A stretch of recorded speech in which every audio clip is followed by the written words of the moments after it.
This episode of Recording Studio Rockstars is brought to you by Atom Audio, Isotope, Native Instruments, Lewitt, and Grace Design. You're hearing my voice right now on the Lewitt Pure Tube microphone through the Grace Design M201 Mark II mic pre mixed through Isotope, RX, Ozone, Neutron, and Nectar, all on Atom Audio monitors. Please check out our awesome sponsors using the link in the show notes below. It's a great way to help support this show, and there's some great deals waiting for you there. Now get ready to rock. It wasn't feeling right. She was like, I want to go and stand right in front of Brady Blade was playing drums. She was like, I want to be right in front of Brady and just like, I need to feel that energy. So putting a mandolin right in front of her drum kit is a little challenging, but I was like, that's the gig. That's what we got to do. So we put a 57 on her vocal, DI'd the mando, and that's what's on the record. One take.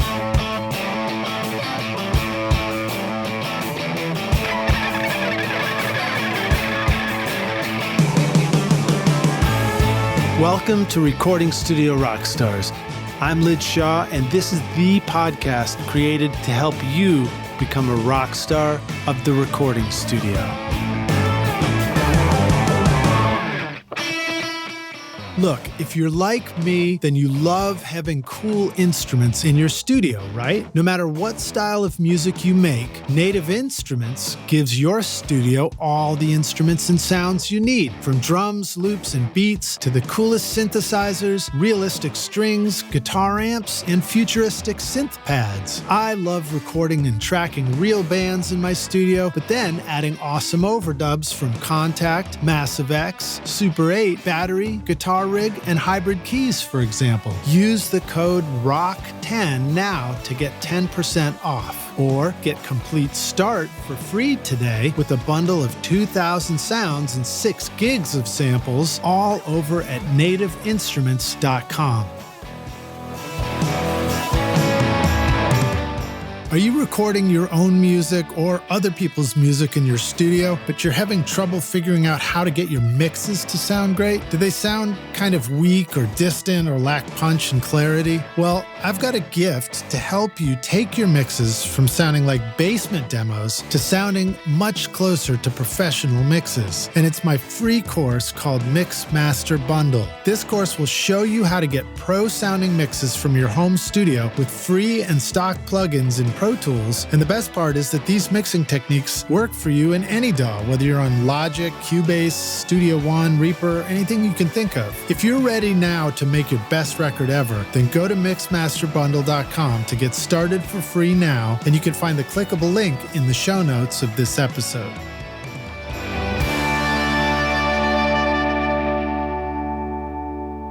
Howdy, rock stars. It's your host, Lij Shaw, and welcome back to Recording Studio Rockstars, bringing you into the studio to learn from recording professionals so that you can make your best record ever and be a rock star of the studio yourself. My guest today is Jordan Hamlin, a multi-instrumentalist, composer, engineer, and music producer based in Nashville, Tennessee, a lifelong advocate for creatives. She is the owner and founder of a 20-acre residential recording studio and retreat space called MOXE. In the studio, she's produced and or engineered albums or new musical works for the Grammy-winning duo Indigo Girls and KT Tunstall, Tenille Townes, Allison Russell, Wainwright Roche, Sasha Sloan, Lila Blue, Rufus Wainwright, Adia Victoria, and many, many others.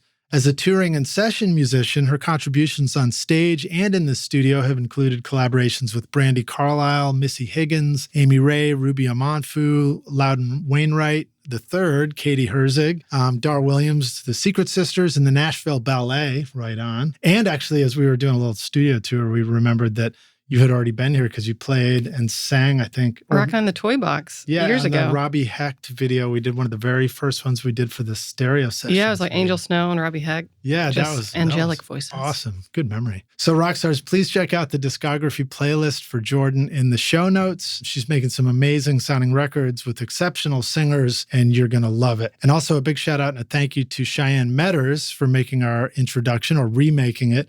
And then also to Dave Kalmusky and Addiction Studios for reconnecting us recently.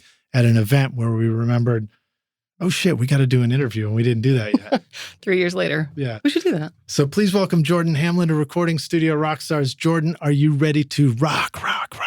Lidge, I think I was born that way. Were you? Yeah. I think so. Where were you born? Oh, in a small town in Kentucky. In between Palma and Sharp. It's near Paducah. So it is a small town in Kentucky. It is a small town, and I want to say Possum Trot, but my mom gets mad when I say that. But, maybe she won't hear this. Can you just call it Tobacco Leaf or something instead? I mean, Possum Trot, why would you want something else? That's true. That's 5 minutes from my house, so I'm going to claim it.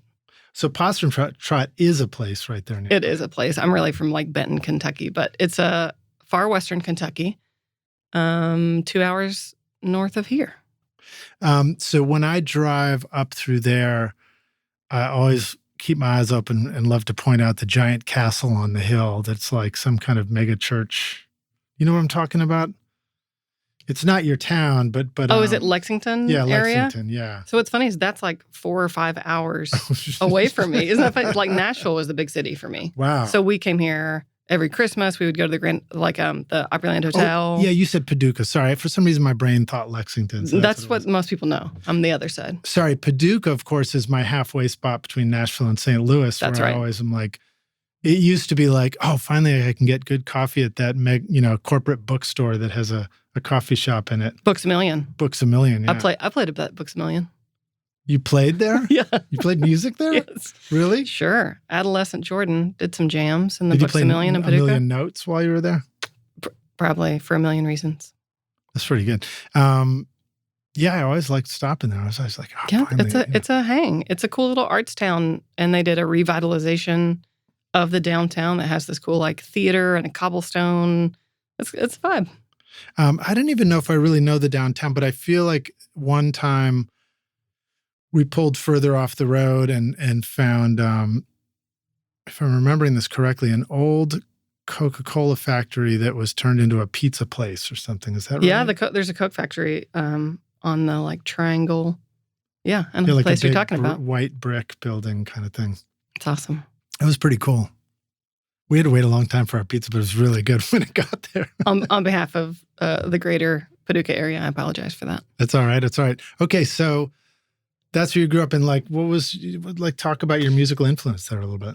And my parents, for sure, I mean, I think that's probably why I can't remember a time without music being the thing. They were always playing Janis Joplin and Are You Experienced is my mom's favorite record. Harvest, Neil Young is my dad's. But a ton of Stax and Motown stuff. They saw everybody. They saw the Supremes. They saw Sam and Dave. I loved Junior Walker and the All-Stars when I was 9. So right at the Paducah Theater or something like that? Or did they go? When they were kids, the Evansville, Indiana and Murray State is really near there. And a bunch of people would play there, and those reviews would come in town too. We need to get the music biz hip to that again. Doing the review thing? Yeah. Do you remember 10 from Tennessee? That was 10 out of 10. Yeah, 10 out of 10. That was our review back. I screen printed those shirts. In the 2000s, in the aughts. In the aughts, that's right.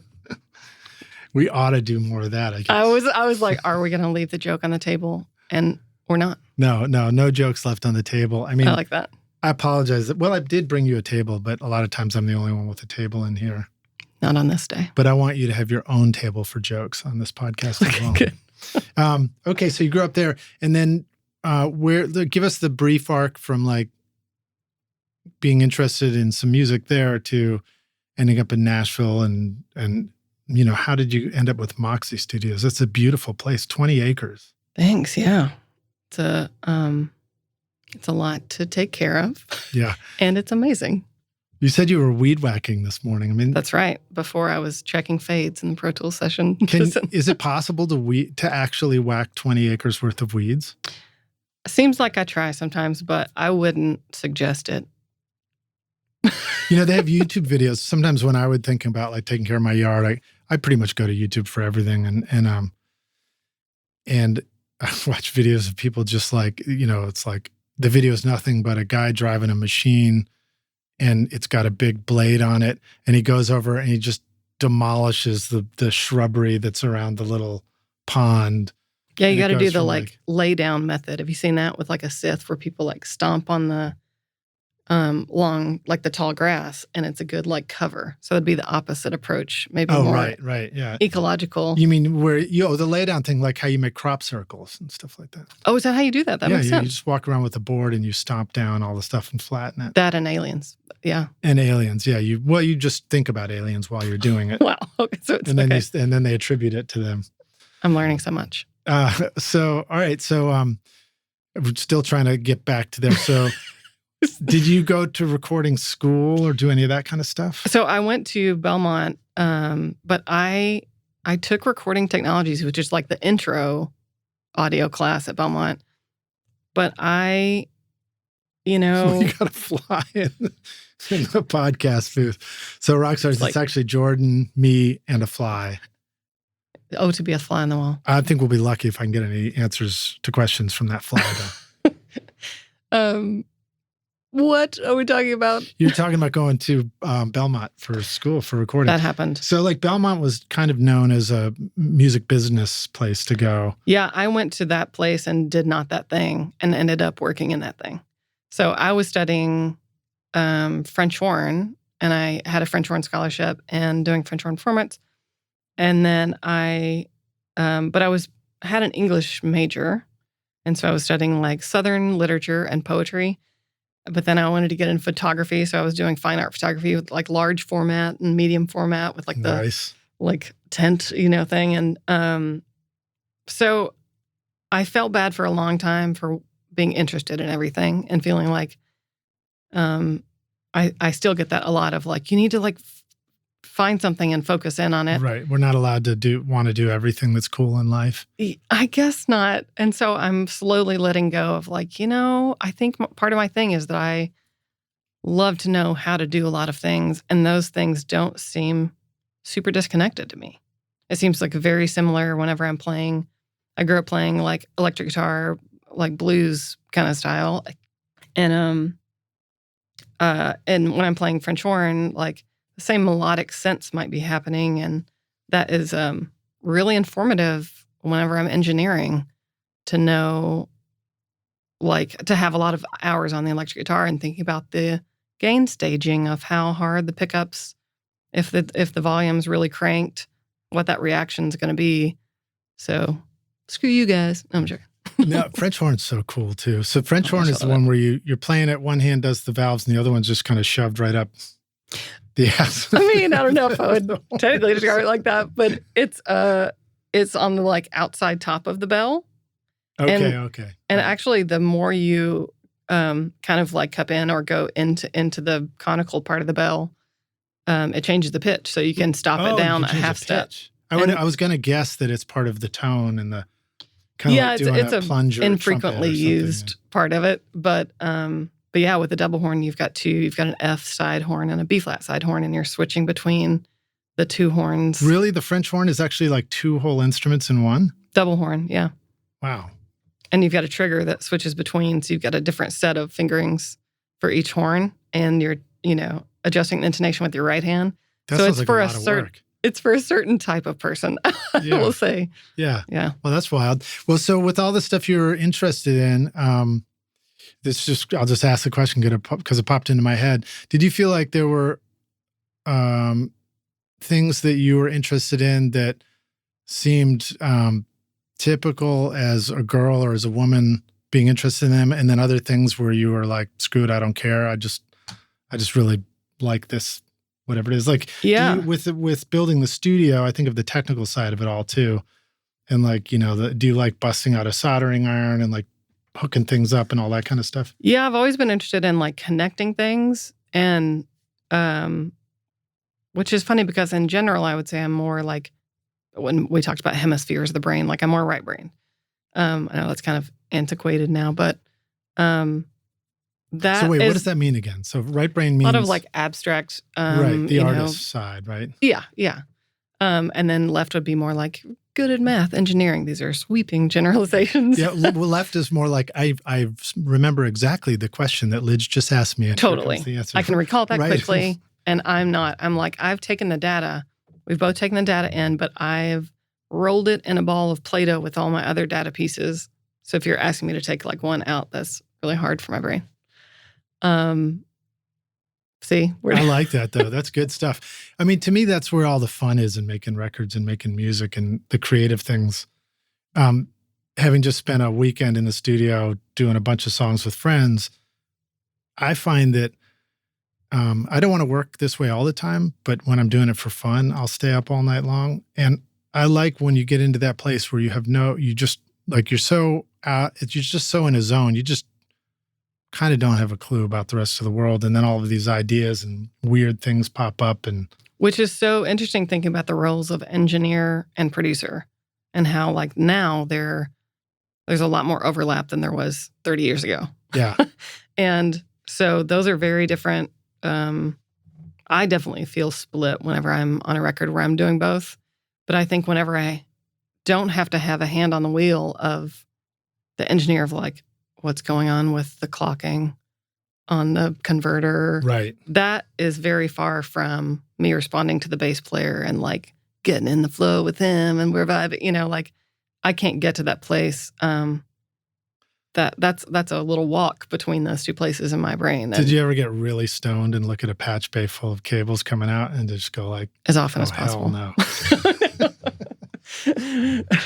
Actually, one of my favorite Instagram moments I've ever had, even though social media is not for me, I was doing a record at Sony. I think we were at Sony Tree, and that song or that lyric, "Patches, I'm depending on you, son." I think so.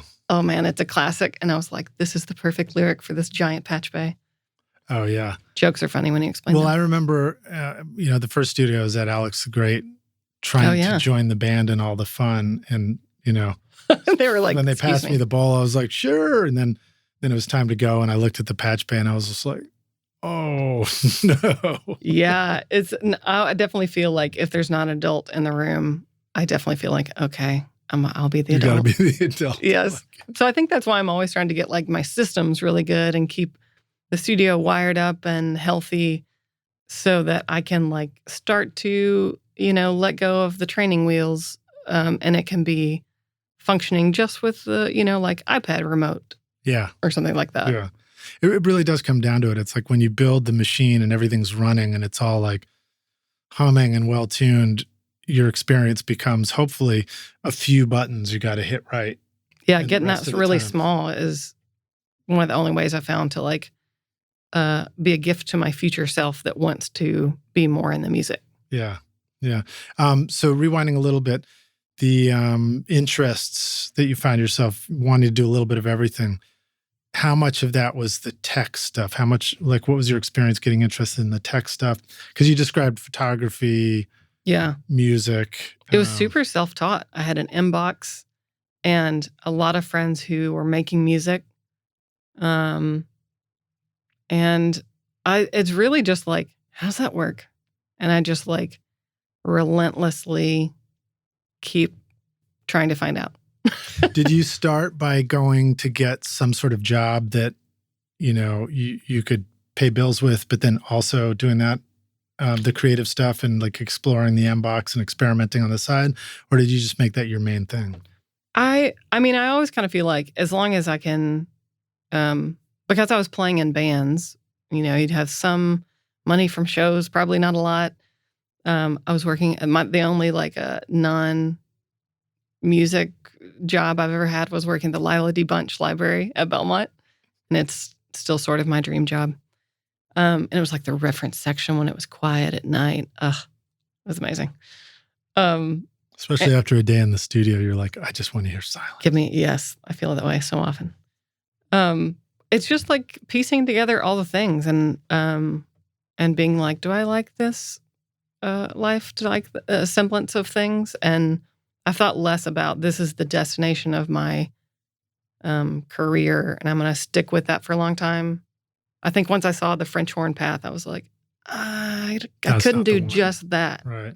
I want a wider thing that includes all the things. And then I think once I started producing, like I had artists and friends say, I think you should do this. This seems like that thing that gives you the width. And it did. And that was like a fun, but I didn't know that in advance. I kind of backed into that knowledge of, oh, I get to play sometimes. And sometimes I get to like help the artist sort of like emotionally get to their work and apply practical knowledge to help them get to the thing they want that they don't know they want. Yeah. It's hard to do that for yourself. Do you ever think that maybe they just fooled us? They were like, I really think you're good at this engineering and producing thing.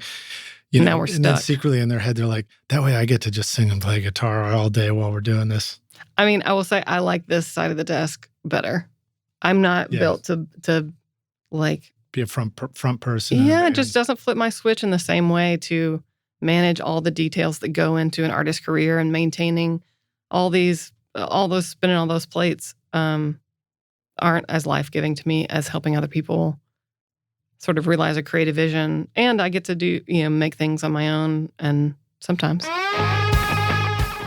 Adam Audio's S-Series, crafted in Berlin, is a flagship line of reference monitors featuring 5 models from the compact S2V all the way up to the powerful S5H. The range builds on Adam Audio's iconic heritage with new technology for improved acoustic performance. With new woofers, redesigned waveguides, and a DSP engine, the S-Series ensures accurate frequency response, consistent dispersion, enhanced detail, and a forward-looking digital connectivity. Backed by a 5-year guarantee, Adam Audio monitors embody durability and professional sound for your studio at adamaudio.com.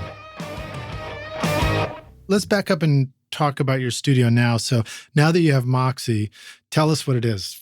How do you describe it? When you're in your space, I mean, there's 20 acres. That's massive amount of land and everything, which is beautiful. I bet it's nice to be outside.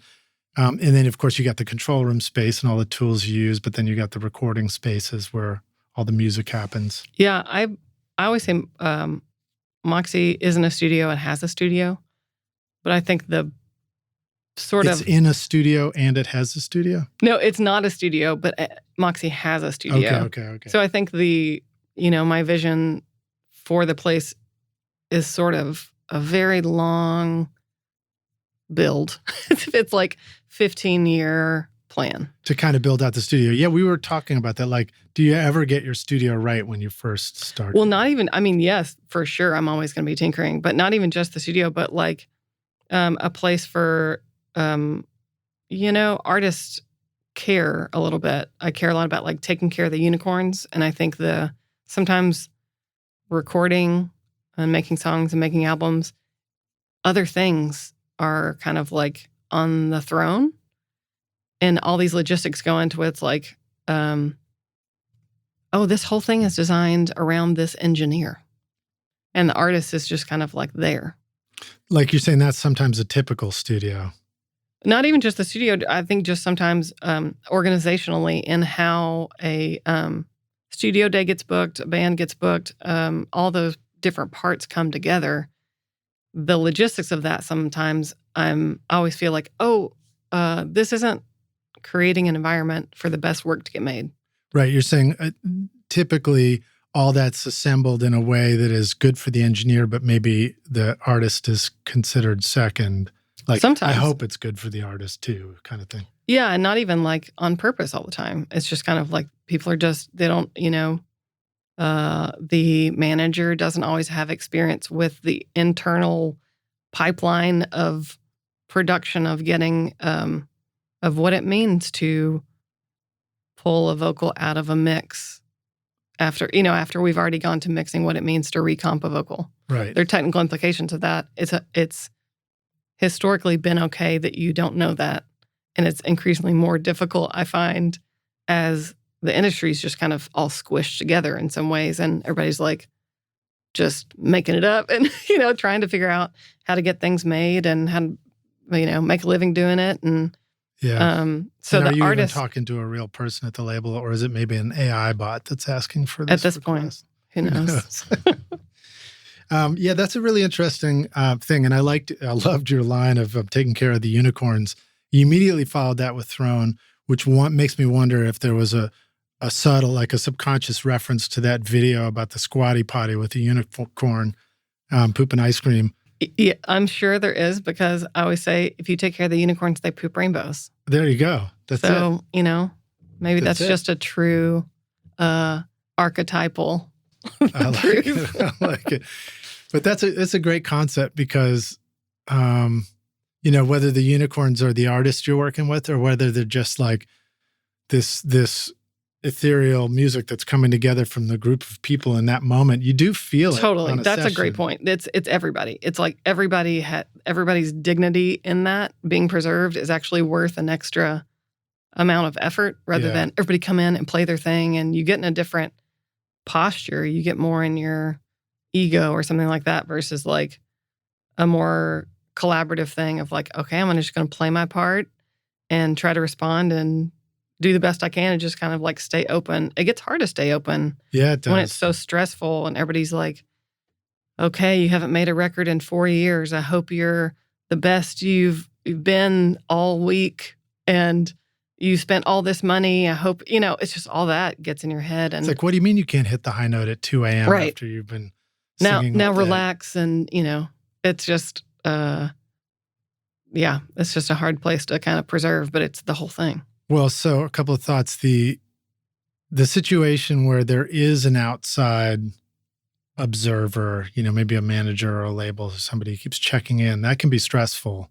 And it can be the artist sometimes too that's the heavy in that way that just feels like, I should do this. So I'm just going to you go into I'll say I go into wanting to maybe if I control more things, it'll, it's like, actually, right. It doesn't work to clamp down on it and forge a path unless you've sort of stepped back and assessed what's happening and talk through what's happening and get the data and then push forward. It's kind of like, let's just do something, even if that something's not right. Yeah. It gets hard to hold space for just hanging and thinking for a second. That's a hard sell sometimes. Well, but your point about the obstacle of your own ego in the studio is really significant to me, especially after this big weekend I just did. I got to the end of it and I noticed that we did 8 songs. They're all written by different ones of us, and we threw the band together. And I got to the end and I was like, wow, in this situation, I just really didn't I communicated a few things to people, but I tried to do it in a way where it was like, just communicate the essence of the idea I have, but don't try and say, play it like this. Totally. And otherwise everybody really just did their thing. And I get to the end, I'm like, wow, this is so fucking cool, But importantly, at the end of it, I still felt like 100% ownership of it. Mm-hmm. And I thought that was a cool feeling because a lot of times when you try and control everything on a session, I feel like it's because you want to have that feeling of ownership of your own creative thing, but you're kind of getting in your own way, right? Yeah, you bulldoze a path without thinking wait, is less enough to say, here's the vibe I'm going for. Past that, I trust your years of experience and the reason why you're here to do the rest. And let me check in with me if you need more direction, but here's what I'm going for. Because I feel like if they're not in on it, people can just shut down and be like, okay, whatever you want. And I'm going to get the most basic thing from them. And I'm like, well, what are we doing here? Yeah. So, and then let's keep riffing on that. Over the course of a session, let's say you're doing a collection of songs in the studio. Do you notice a difference between that, like the settling in first song that you do versus once you get settled in and when things start happening too? Yeah, totally. I get really nerdy about the schedule, especially if it's a record that I'm producing and it's a record start to finish, which I love doing. And MOXE is really, suited for and built for. Start to finish right through mix. Mix is included in that session. And how long is a session? Just like typical, are we talking a couple of weeks? Or are we talking I think I've done all those things. Yeah. I think it can be all those things. And my I found my current jaunt that I'm on is like 2-week sprints, usually 3. And then some amount of cleanup, maybe in person, maybe remote. Do you like to book yourself a little breather in between those 2-week things? Do I like to? I would like to. Yeah, it's really hard. It is hard. And sometimes you don't want the breather. Sometimes you're like, it feels like a vacuum as soon as everybody leaves. I think I'm on the other end of the spectrum right now where I long for a breath, but want to like... You mean from this podcast already? I really want to leave, but I don't know how to tell you.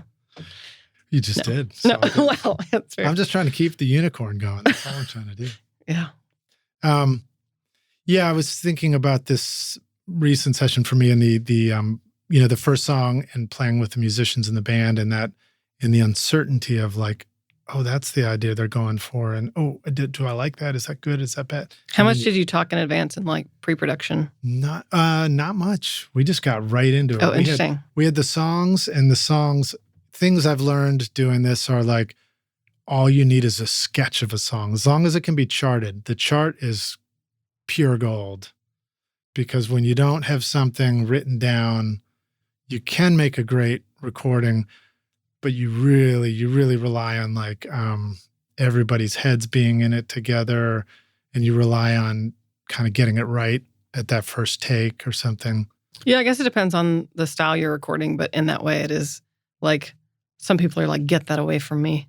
A chart? Yeah. Yeah. Because it's like, I know the form and I don't, puts me in a different space. So I try to go with whatever people want. Yeah. But the thing about like the day one feeling of getting comfortable and I'm curious, did y'all have like a playlist of here's the sound we're going for? Did you talk about that at all?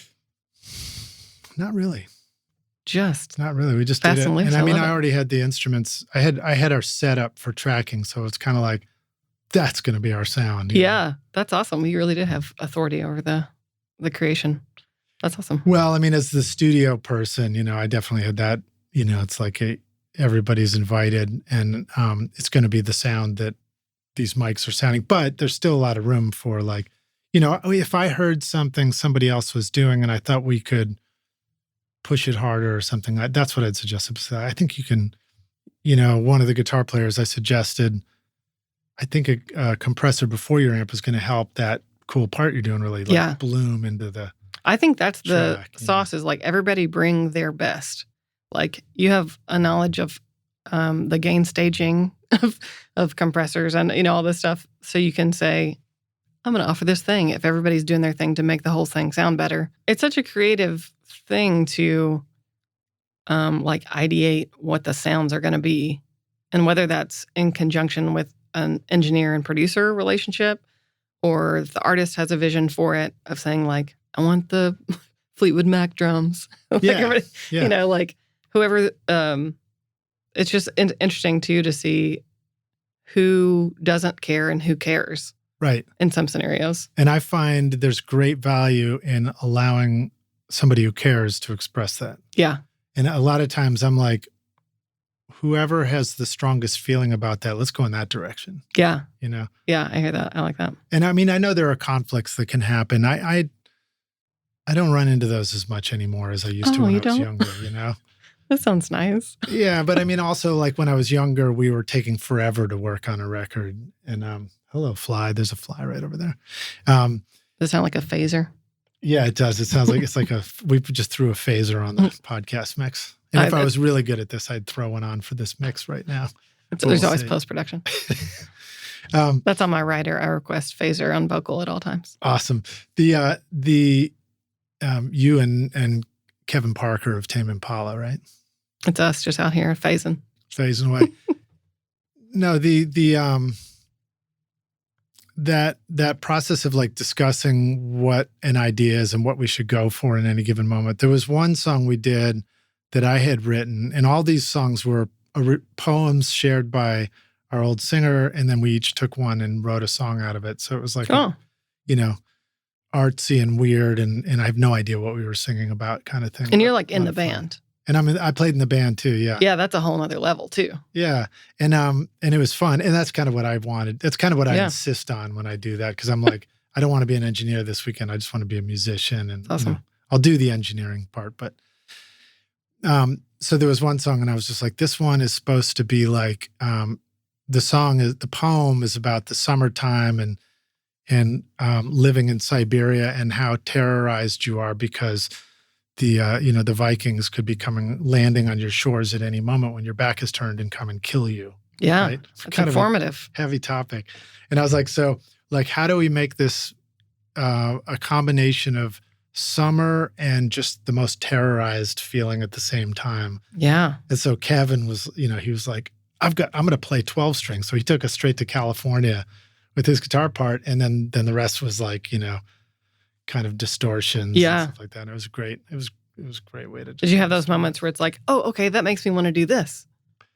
Totally. Yeah. I love that the creative domino thing, which is often led by somebody who has a creative impulse, who has the first creative impulse, if you leave space for it, Yeah. And I didn't know how we wanted to do the song, so it was kind of cool to just do it that way, like describe something abstract and then just see how people respond. So there was a quote that I saw on your Instagram. Instagrams, and we still got to come back and talk about your studio because we haven't quite gotten a description of it. But you had a quote on there and it said, I think it was on there. It said, I heard the longer you entertain what's not for you, the longer you postpone what is. Mm. What does that mean to you? It just resonated. Yeah, I think we just hold on to things. I don't want to get too heavy with you, Lidge, but heavy. Here we are. Please get heavy. Vikings in the summer. I think holding on to things that are familiar or that are known is a much easier move than going out on a limb. And I think there's something about like taking responsibility that you're the person that's supposed to move. And right. Sometimes it feels like life can happen at you or things can happen at you versus like, oh, maybe I can pivot here and make a different choice. So in an engineer context, that might be using the same mics that you always use versus trying something different and new. Yeah, even philosophically to like, that seems like harder to do as a philosophical change, which is like, something like, We're not going to use microphones outside of time and space. This is what good drums sound like. Like if you have sort of an embedded idea of drums sound good like this, to me, that makes less sense. I had an engineer one time be like, I have the best drum sounds in Nashville. And I was like, my brain sort of is like short-circuited because I was like, oh, I can't conceptualize what that means because like on Mule Variation, on Tom Waits records, maybe a 57 in the bathtub while the drummer's in the living room is the best drum sounds. So I think more in and in service to a higher creative vision, not on their own perfect, because I think that's a ghost. That's kind of like a made-up thing that we all have a different idea about. So it's difficult to talk in those kind of generalizations with other people who are very different. And engineers and producers stay in their cave a lot. So like it's hard to kind of get to collaborate together. But I think there's such value when we do, when it's like, oh, that's how you do that? Yeah. Oh, you mean like because you're working with somebody who has an unusual way to mic up the drums and then you see it on the session because you follow their idea kind of thing? Could, yeah, totally. Yeah, I love stuff like that. I learn a lot from people. I mean, shit. I've learned, it's funny to think about like how much do we learn from other people and how much do we learn from our own, just stumbling on it. Yeah, both. I think we need both. I probably have a deficit of there's a lot of producers that just make cool things that I think sound good to my ears. How can I get that knowledge sometimes? It's like, it's such insular stuff and we make it in such little capsule stuff that I'm so interested in process. And it's so like in like a painting, so many other like disciplines are made so differently and like really iteratively, like you make a thing and then like step back and edit and paint over and start again. And that's, I don't see that happen a ton in the studio as much. Yeah. And making like records. we But I make think it's something really, and then we try and keep fixing it sometimes, you know? well, so a lot of times it's like, this has to get done. Right. It's just like moves so quickly that, Yeah. you know, and that's how it is. I think there's benefits to all the things. I just like having all the things as options.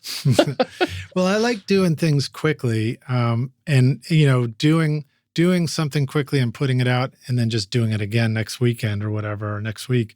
That can be an iterative process too. Yeah. I mean, I've made records in 3 days with 15 songs, and I've taken 3 years to make a record. Yeah. And I like both of those processes, but I wouldn't say like this is the one I choose forever.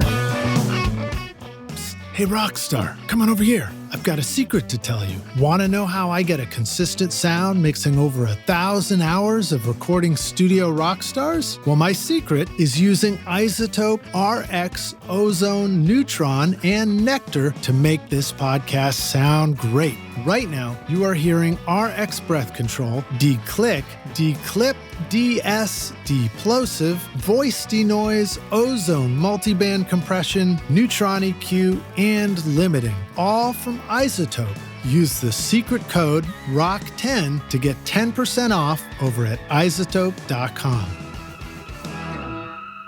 Yeah, I do notice that I'm struck often by what does happen if you just do it again. So like if you sketch a song out in a simple way, you can look at that and think, it's okay. I mean, I kind of feel something good in there, but I don't know, maybe that's just a piece of shit. And then you take it into the studio with the band and it gets redone, and all of a sudden you're like, whoa, that's cool. Yeah. But then what happens if you take that one again and do it again as a band, you know? Totally. And if you're still in the studio, yes. Getting to market is the thing that sometimes it's like, this is going up on Spotify in 3 days. Yeah. And it's like, okay, that lives forever. I mean, yeah, ideally. Well, and then, you know, maybe just make another record. I mean, I find myself in a combination of making professional records with clients that are trying to, you know, pursue their career, and then just doing stuff for fun too. And I'm not sure if I know 100% what the difference is, but I do. Yeah. Hopefully they're both pretty close. Yeah. Yeah. I mean, do you ever feel like the ones that are made for the intent of the career, like the ones that are made for fun, sometimes you second guess whether like maybe this is actually better than the one that was made with intention for the release? I think this is like a space that I'm always trying to get to. And I guess for me, the for fun column would be, I host these like writing production camps, and I just have friends over and we all live in the house together. And I make a schedule and I try to like make time for like walks and yoga and like try to take care of ourselves while we're here, and pair everybody up, and then we switch and then record the songs and produce the songs, and as far as we can get in That's amazing. the 5 days or whatever. How does one get invited to such a thing? I try to do it as often as possible because that's my fun column. But it's like, okay, when can I save up enough to hold the studio for fun times? Yeah. You know. So anytime you're on the list. Oh, thanks. That would be my like dream if I could like just do that all the time and like I want to like have a bus outside, you know. Yeah. It'd be fun. Yeah. But I think that trying to have them be very similar of whenever we're going to make this record for a commercial release, and yeah, it'll have a whole lifetime with the audience, but while it's yours, while it's the artist's, let's make this whole terrarium for us to live in while we make it. Yeah. And because that's a really important, maybe I dare say the most important moment. And we get to enjoy what's made out of that moment, whether it's an instant or 2 years, forever. Yeah. But the quality of the air in that terrarium is, you know. How often do you find yourself rebuilding the studio right in the moment? How often you're like, fuck it, that's not working. And then you're moving all the mics into the kitchen and trying to mic up the... Yeah, I move stuff all the time. You do stuff like that all the time. Yeah. So I've got 3 big rooms at MOXE that have different sort of sounds. And I started designing it in Google SketchUp. Yeah. And, that's how I started designing. Really? Yeah. I hated it. Shout out Google SketchUp. I know it has its Google limitations. SketchUp out. Well, I only got so far, and then I had a draftsman friend that I was like, "Can you make this a real house that stands?" And so my friend Don Chaffer, I don't know if you know Don. Not yet. It's great.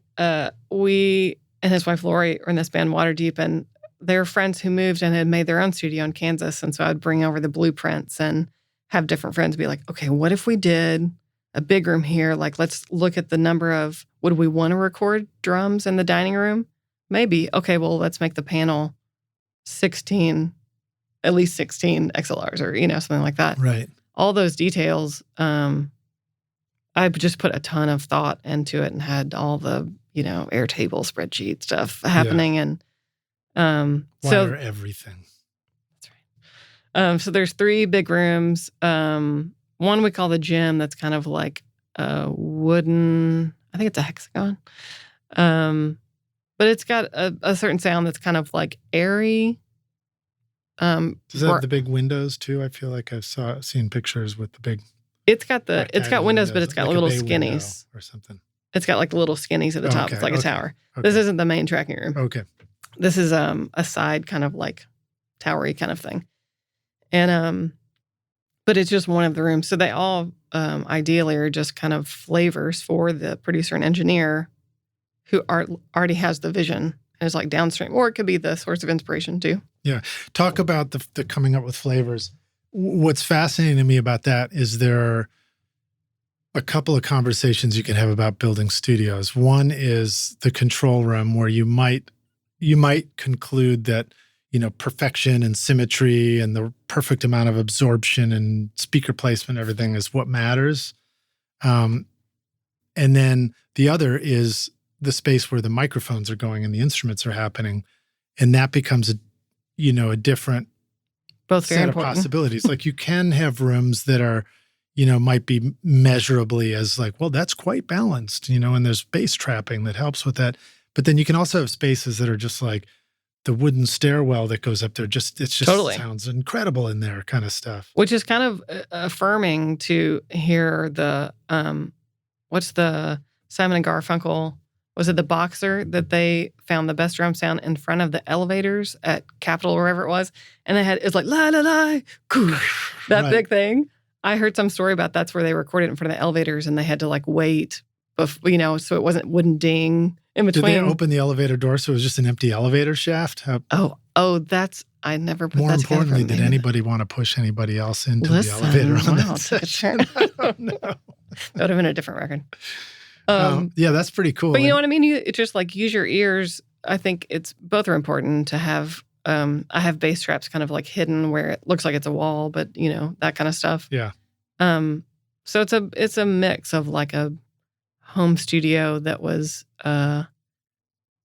labored over I have like sculptures to break up standing waves and stuff like that. Right. For diffusion, just put big Roman Grecian sculptures on the walls. Or hang from the ceiling. I wonder if that's partly why they did that and have all those Grecian things. I wonder if they knew what they were doing. If only.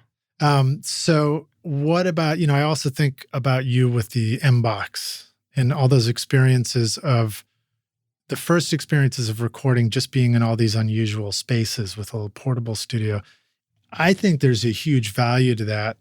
I made an EP with my friends in a car on a spring break road trip one time. Awesome. While you guys were driving? Yes. Everything got recorded? With an MBox and a 57. Oh, hell yeah. I want to hear that. New England Conservatory of Rock. Shout out. Nice. And where were you headed for spring break? We made a song about every city we went to. Boston, I think somewhere in Canada, New York. We just went to all these cities just to like go on a trip. And so we, our friend was an engineer and we just ran it through the car stereo. It was a blast. That sounds like awesome. I love it. Yeah. So, and then like having a control room where you know what the hell you're hearing, I think that's valuable, especially if you're going to hear all those, what the mic sounded like in that unusual space. It really gives you totally. kind of a It's cool like impression of it. Yeah, it's like a studio within a studio. So it's like a self-contained, the control room's its own, you can conceptually think about it. Especially, I don't know why this is related in my brain, but as a kid of the 90s with like hip hop and R&B, the sampling, when I hear like this old B.B. King record that has its own sort of like sonic thumbprint, it sounds like a record. It sounds like 62. It sounds, whatever. Yeah. And then they put it in this whole other 90s, whatever, however you would describe 90s engineering that's maybe more clean or, just that sort of patchwork collage really flips my switch. I'm super interested in that. Like, you mean on the same record, that combination? Or? Yeah, on a song where it was like, it wasn't the Beatles. It wasn't like, early Beatles, I guess. But that, the contrast, the high contrast of that sound, that's probably not a great way to describe it, but that blew my little mind. And trying to chase that is always really interesting because of the contrast. So the rooms feel like sampling in some ways, because there's no difference really if you're in this really reverberant gym room and you put a gate on, I think we had Terrence Clark playing my Vista Light kit the other day. And it's like, that is a sample. And yes, I'm live tracking drums, but to my ears, they're sounding the same. And being able to sort of like paint that and collage that way is really fun. So when you say sample, you mean it almost sounds like, oh, this is a cool drum sample that we could, cut and paste kind of thing. Yeah. Make a loop out of or whatever. Which I definitely did on my inbox. You only have so much. I'm like working with like a vocal, but I'm, even when I was on tour with Katie Herzig and, a bunch of people for a while, I would use the machine, that Native Instruments, like an MK2 or whatever. Yeah. And, but I would play electric guitar into the, I would basically sample myself and like trigger these guitar notes. Oh, that's cool. That's super cool. Have you found the little app for iPhone called Koala? I don't think so. You're going to love it. You're going to be so happy that I told you about that. I can't wait. You can do exactly that. It's a little sampler one, and then you can just play back all those samples of sounds. I love it. I should be doing it live on this right now to demonstrate, but I'm not that fast. So it's funny that you said social media wasn't so much of a thing for you, because I was really kind of knocked out by your Instagram and how you did stuff. And then you're talking about these samples and editing. And one of the things was this band Coin with synths and like fun stuff going on in the studio. And your videos, you did this cool like glitch editing. When somebody would talk, you'd go, and you like loop it like that. That's theirs. That was them doing it? But that's so indicative of their sound. And honestly, one of my favorite things about having the studio is having other people, other producers and bands that I'm not producing the record, I'm not engineering on. And I just get to observe and how different ways, or like the myriad of ways that records are made is baffling. Like how many different ways you can accomplish the same thing is so interesting, and like what works and what settings. But watching them play around with all these like vintage synth craziness, that was a whole educational series for me. I loved it. Do you have some house synthesizers? We've got some. Yeah. Got a little sub 8, little Moog. And JP 8000 that Roland. Wait, is that the little guy that does voice? No, the JP 8000. I think it's Roland. Daniel Tashin told me about the JP 8000. I was like, what's just like I know all the fancy synths. What's a good solid synth? And we talked about some ones, and I tried that one out, and it's so like cool and affordable. And I got one on Reverb. It was awesome. Do you play it yourself sometimes? Sure. I've Mellotron. got what's that? Mellotron. Oh, you got a Mellotron. Oh, sweet. And how often does somebody play the note all the way till the note ends? Often. Yes. So I have been outfitting my studio with synths, and I discovered the Behringer stuff, and I was like, oh, that's really, I can get that, So I got some of the semi-modular things, which really sound cool. And then I got one keyboard called the DeepMind, which is like kind of an all-in-one. And then I got, the controller for Native Instruments, Contact, and the I have so much Native Instrument stuff. Yeah. And it's all really fun.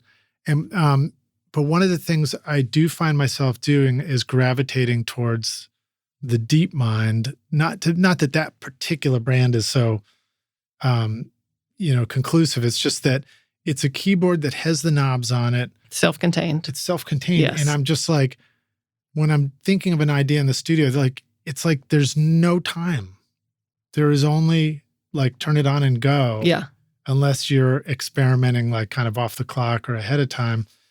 And so that's the one that I keep going to where I'm like, I can't, for the life of me, I can't figure out how to find or store a patch on it, but at least I can flip around until I stumble on something that's ballpark and then grab the knobs and start adjusting it. And then volume ride, just do the volume and do some like filters and stuff. And knowing that you have comfort on that is so handy when you've got to do it really quickly. Yeah. It's just like, okay, I know I can execute on this. And it's like, oh, we have a little more time. You know what I've been wanting to dive into is this, whatever new thing you got. And like come up with your own sound. Yeah, or it's like, okay, do we have 5 minutes? Okay, go make a sandwich and let me explore for a minute. I'll make a Sonic sandwich. Sponsored by Sonic Sandwiches. Specifically, not the chicken tenders.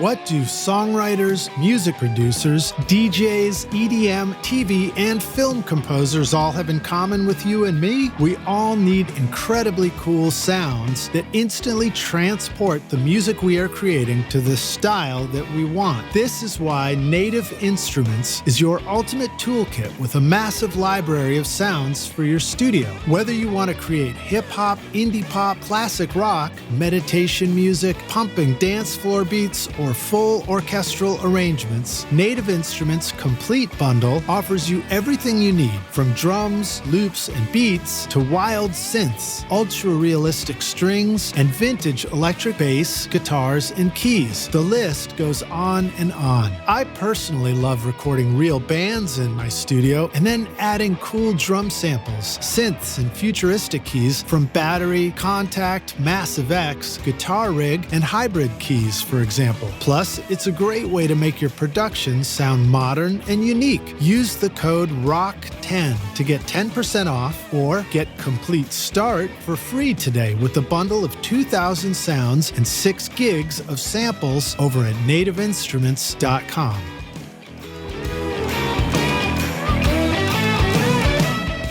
The S-Series by Adam Audio, crafted in Berlin, is a flagship line of reference monitors, blending advanced engineering and in-house design. With 5 models in various sizes and configurations, these monitors build on Adam Audio's iconic heritage while incorporating new technology for improved acoustic performance. The range includes the compact S2V with the 7-inch woofer, the 3-way S3H with twin 7-inch woofers, the vertical S3V with a single 9-inch woofer, and the powerful S5H and S5V main monitors featuring a 12-inch woofer and exceeding 131 dBSPL per pair. Despite differences in size and power, all these models provide highly analytical sound for professional audio applications. The S-Series includes new woofers, mid-range drivers, redesigned waveguides, and a DSP engine for crossover optimization. The result is accurate frequency response, consistent dispersion, enhanced detail in bass and mid-frequencies with wider frequency ranges, and forward-looking digital connectivity, all in a durable design. The S-Series ensures longevity in your studio, backed with a 5-year guarantee at adamaudio.com. Howdy, rock stars. We're back now for the jam session, aka the second half of the show. My guest today is Jordan Hamlin, joining me here at Recording Studio Rockstars headquarters. HQ. I need a better name for this actual podcast studio. What do you think we should call it? Do you? Hey, Velma? Can I have you come down with that, Laura? Yeah. I tried to. If it matches where it was, it'll be a lot easier for this. Yeah. Mm-hmm. How about... and then, yeah, it's just a tightener ring there. Does that seem similar? Yep. Meow, meow, meow. Meow, meow, meow. edit there. Yeah, it's perfect. Cool. God, what is meow, meow, meow from? That's like meow, meow, meow. That's like an old commercial, isn't it? Oh, Meow Mix? Yeah, I think it is. Meow, I want chicken. I want liver. That was the Austin Powers voice doing. Tell us about your studio more. Tell us about the control room. Like when you're sitting there working, what are you looking at? What are the tools that you're surrounded by? I'm looking at trees, first and foremost. Out the window. So there must be a window in front of you. There's windows on windows on windows, yeah. The tracking room, you like look into the tracking room, but then the tracking room has windows. So you can still kind of get hit in the face with the sunset. And it's like, have you eaten? Do you need to walk outside? That's always good to have a natural reminder. Yeah. When in the cave. But then the console would be the next thing that occurs to me. Of a Rupert Neve 5088 that I love. And then I've got two like buckets on either side of the console, and then kind of these L pieces of furniture that has more racks on the side. And I kind of keep my pre's together and then effects together. Do you find yourself using the 5088 pre's all the time? Yeah. Okay. And the EQ I love. So I go there. And it's great because it can disappear a little more than some pre's that are really color forward kind of things. And but if you want to push it one way or another with like the, red silk kind of thing, or even just like lean into bass, what you're hitting where, like it has a lot of places that I can go. So having that as that's usually my first go-to on most things. Yeah. So that's cool. So you got the console, and then what's a way to think of how do you use a console in a world of Pro Tools? I love to change that up and like explore different ways to use it. So I set up my patch bay where it's all normal, so it kind of just hits my converters straight line from like mic to wall to hits the pre and the EQ. And then I've got a sort of a wide choice you can make in your flowchart of if you want to go to faders.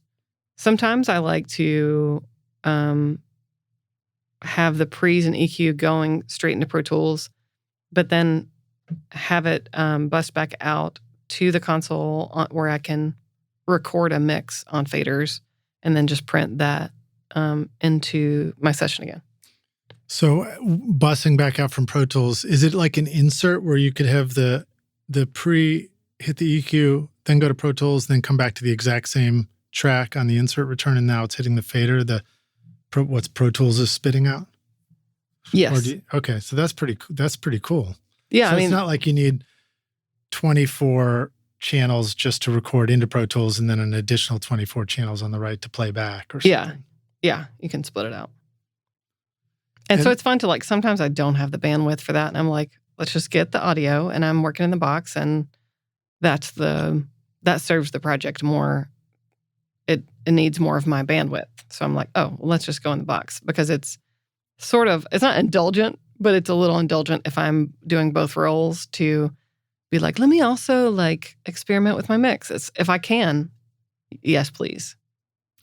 Yeah, well, I think about different situations. Like if you're miking up a band in a performance, then you can kind of anticipate that, track 8 is the bass right now going to Pro Tools and coming back on fader 8, and it's still going to be that a little later on. But then it's like, but if you're doing stuff where you're like, okay, we need to be able to like record an idea, loop it, throw it onto a track, double it, quadruple it, throw that, cut and paste that. Let's mute all these tracks and unmute these ones. Then being inside Pro Tools maybe is an easy way to think of it, because you don't have to keep rerouting stuff to faders or something. Yeah, and sometimes it works out where, I'll think, I want to do it this way going into a record. And once I get into the record, I'm like, ugh, past me. You crazy. So I ended up on the last one having half of the console. I was like it was like my drums and a handful of things. And then the whole right side of the console was all out of the box stuff. So I had like my synths sort of like grouped. And then I really wanted to like dig into the verb, like writing the verb. So I had just room mics on the faders and then just verb, which is crazy to have like 6 faders just for reverb. But, you know, the heart wants what it wants sometimes. The heart wants what it wants. Well, one cool thing about, one thing I love about having a session set up is when you don't have to think anymore, but like you're like, I want to do an organ overdub. What's the input? Okay, that's 1920. Boom, go, you know? And consoles can help that way too. It's like if you have things on the console and you're like, cool, let's do this overdub. And then you just mute other faders and pull up that one. And now that's feeding into Pro Tools. You don't have to think about it. It's really fun. Or like you're blending some weirdo combination of a close and 3 room mics and something and an effect return, but it's now going out 2 outputs right into Pro Tools, right? Yeah, it's really like, what do you want to give your creative attention to? Because if I can give more of my creative attention to creating, creating, like I'm thinking about like like PC about it of like, can I zoom in on this specific relationship to the organ trim? I'm sending the background vocals. I'm amping it to the Leslie and it's on. And I'm going to playlist 4 or 5 different ones and then choose which one, you know, the motor rotated the coolest out on. Yeah. But then I also want to send that to the verb and have the vocals that I sent. I want to play with the relationship of those two. I need a minute to do that. My creative attention, if I'm going to give that much creative attention to the relationship of those 2 tracks, I can't also give it to a vocalist in the ISO booth that needs to be that's asking me questions. Yeah. So, making space for some of those things is like you're never going to get the organ to vocal moment unless you schedule it right, or do it at midnight, you know? Well, yeah, and I think about like doing BVs through a Leslie, and I think I've always done those after the vocals were cut, although it would be cool to do in real time. Guitar sounds good through a Leslie in real time. I kind of keep things up where I can send things multiple places and then just kind of A/B, like, okay, let's send it to the primary bathroom. We have like an amp and mic set up in there, and send it to the gym. We've got a little speaker, just like a monitor type speaker in there. And let's turn on the cascades that are on the rooms or whatever is up. And just have it later, you know, like printing it in time. And in that way, there's no real difference to choosing a plugin, choosing a preset of that. I'm still just A-Bing a different thing, you know? Yeah, and if you got that stuff on the console, you just pull up faders until you're like, ooh, I like the sound of that. And especially if you have it set up where you just hit a button and now that sound you're hearing out of the board is just printing, committing into the computer. That's commitment. A good way to work. That's a hard one. Yeah.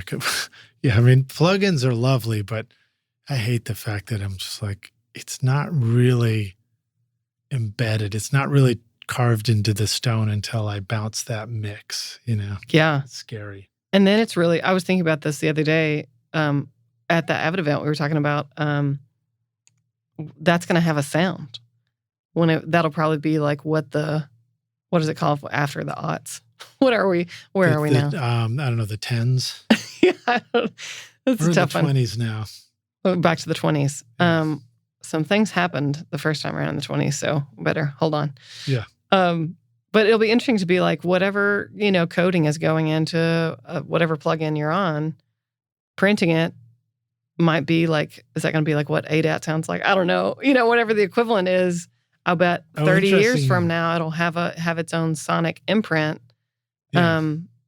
Where, yeah, well, you can't open that session 30 years from now anyway with the same plugins on it. I mean, everything's going to be bots anyway, right? Bots.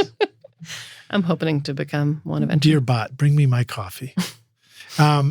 Okay, so you've got the Neve console, and then what about monitors? Do you have any preference for monitors? In fact, one of the things I saw is you're doing a little clip with Atom Audio talking Yeah. about monitoring. I love Atom monitors. Yeah. I've got the AX7, A7X. I always mix those up. And I love those. They're so, they're a handful of their models that I could say this about, but they're really true. Yeah. And, it's always trippy to do what is my mix going to translate in, especially at this moment in recording history, where really you don't know with a lot of confidence what it's going to sound like because the food chain is so, there's so many parts and stops along that food chain to get to consumer ears. Yeah, we were talking about that. You literally you can't know what you're creating for. Yeah. Just hopefully it's a human. Before I leave it behind, the Atomics are the other figs that I have out, and they've got subs on the back. Yeah. Oh, great. Which are those? Which ones are those? Is it the 610? 610s, yeah.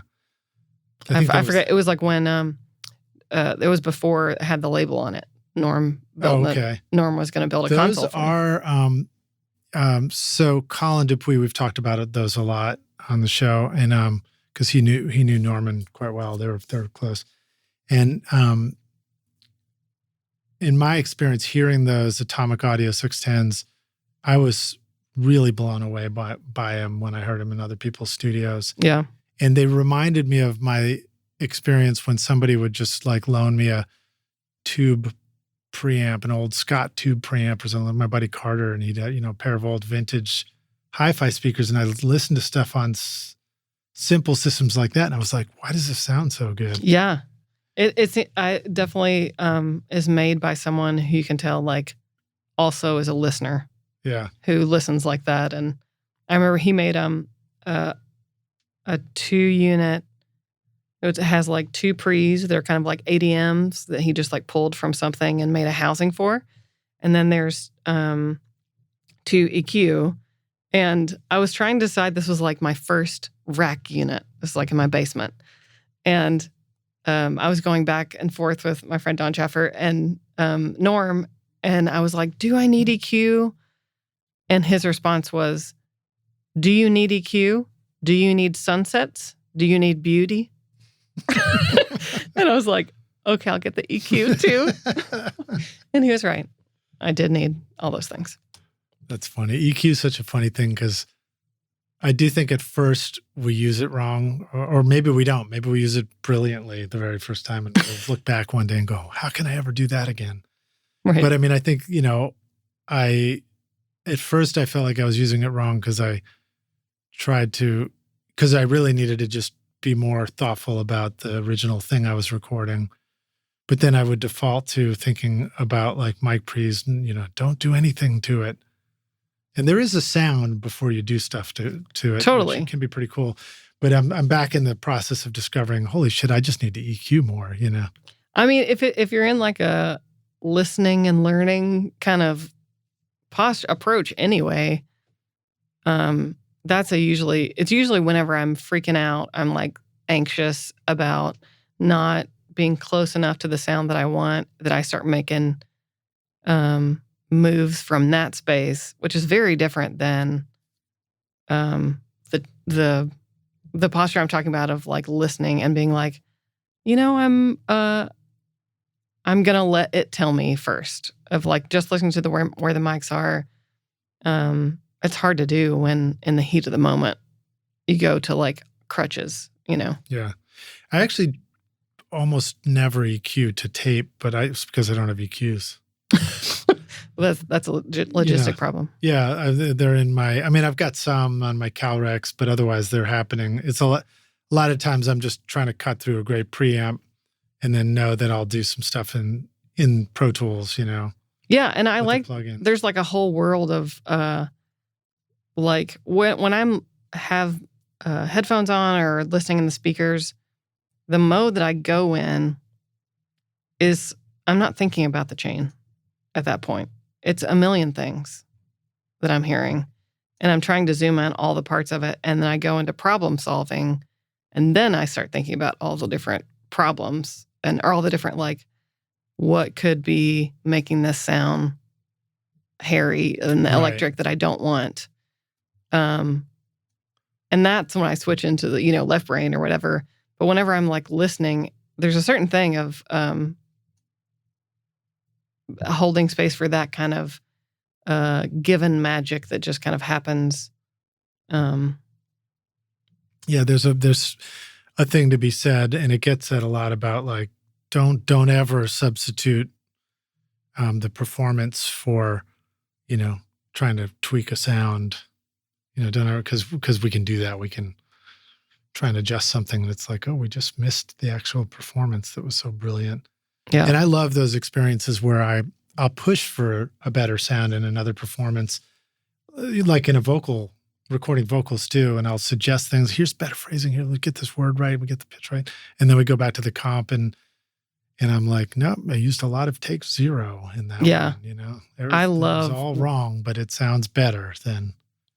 Yeah, it's sometimes past you and future you. It's like you're not always right, and having some perspective is really helpful. But I love when I can zoom in on, like, I just have to get a vocal. If it's not like tracking a band with a vocal. Yeah. Just me and the artist kind of working through a performance on a song is one of my favorite things.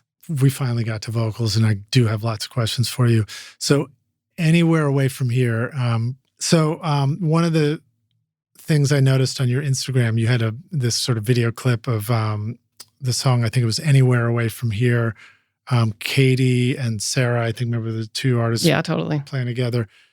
Tell us about, they're these powerful, powerful singers with big voices. And it looked like you had them with no headphones, just sort of singing on mics right next to each other. Totally. Talk about that, because you've worked with so many vocalists, and you talked about, you mentioned how much you love doing vocals. What are some things you've learned about just capturing a really amazing voice, especially a powerful voice? Because that can be scary. Like, totally. There's nothing worse than setting up a mic and then you're like, oh God, is my mic crunching out when that loud note? It's so scary. And a situation like that is especially challenging. I've gotten to do a lot of videos at MOXE. And that one and this other one with Molly Pardon come to mind, where the video is sort of the point. And audio, get what you can in some ways, because they need the space they need for the shots. And that just eliminates some options for me as an engineer. So I can't have them in, isolated booths. If video is the original intent. Right. So like in that Molly Pardon video, in the same tracking room as that one, I used only her vocal mic. I had like strings mic'd. We had a room. I had Juan was playing guitar, and so I had his direct, I think we used his DI line, and her vocal mic, which was a Flea 47, and just the room picking up the strings in her vocal mic was the mix that I preferred, that everybody liked. I was like, my mind says that's crazy, but my ears say like that's how it sounds best.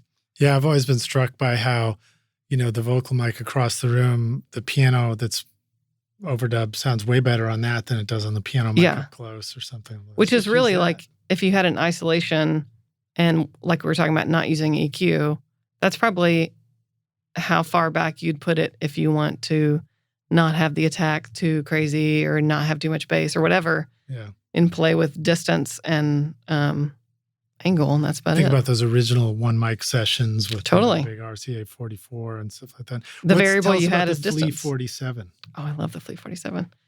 It's, is that I just love FLEA. Yeah. I just love a 47, and it's an amazing recreation of it. It's pretty. This is not the bass player from the Red Hot Chili Peppers. Flea, no. Although he's equally brilliant in his own way. Have you worked with him? No, but from your mouth to God's ears. Great trumpet player, No, the Flea 47, I just love it. It's beautiful, but not overly buttery.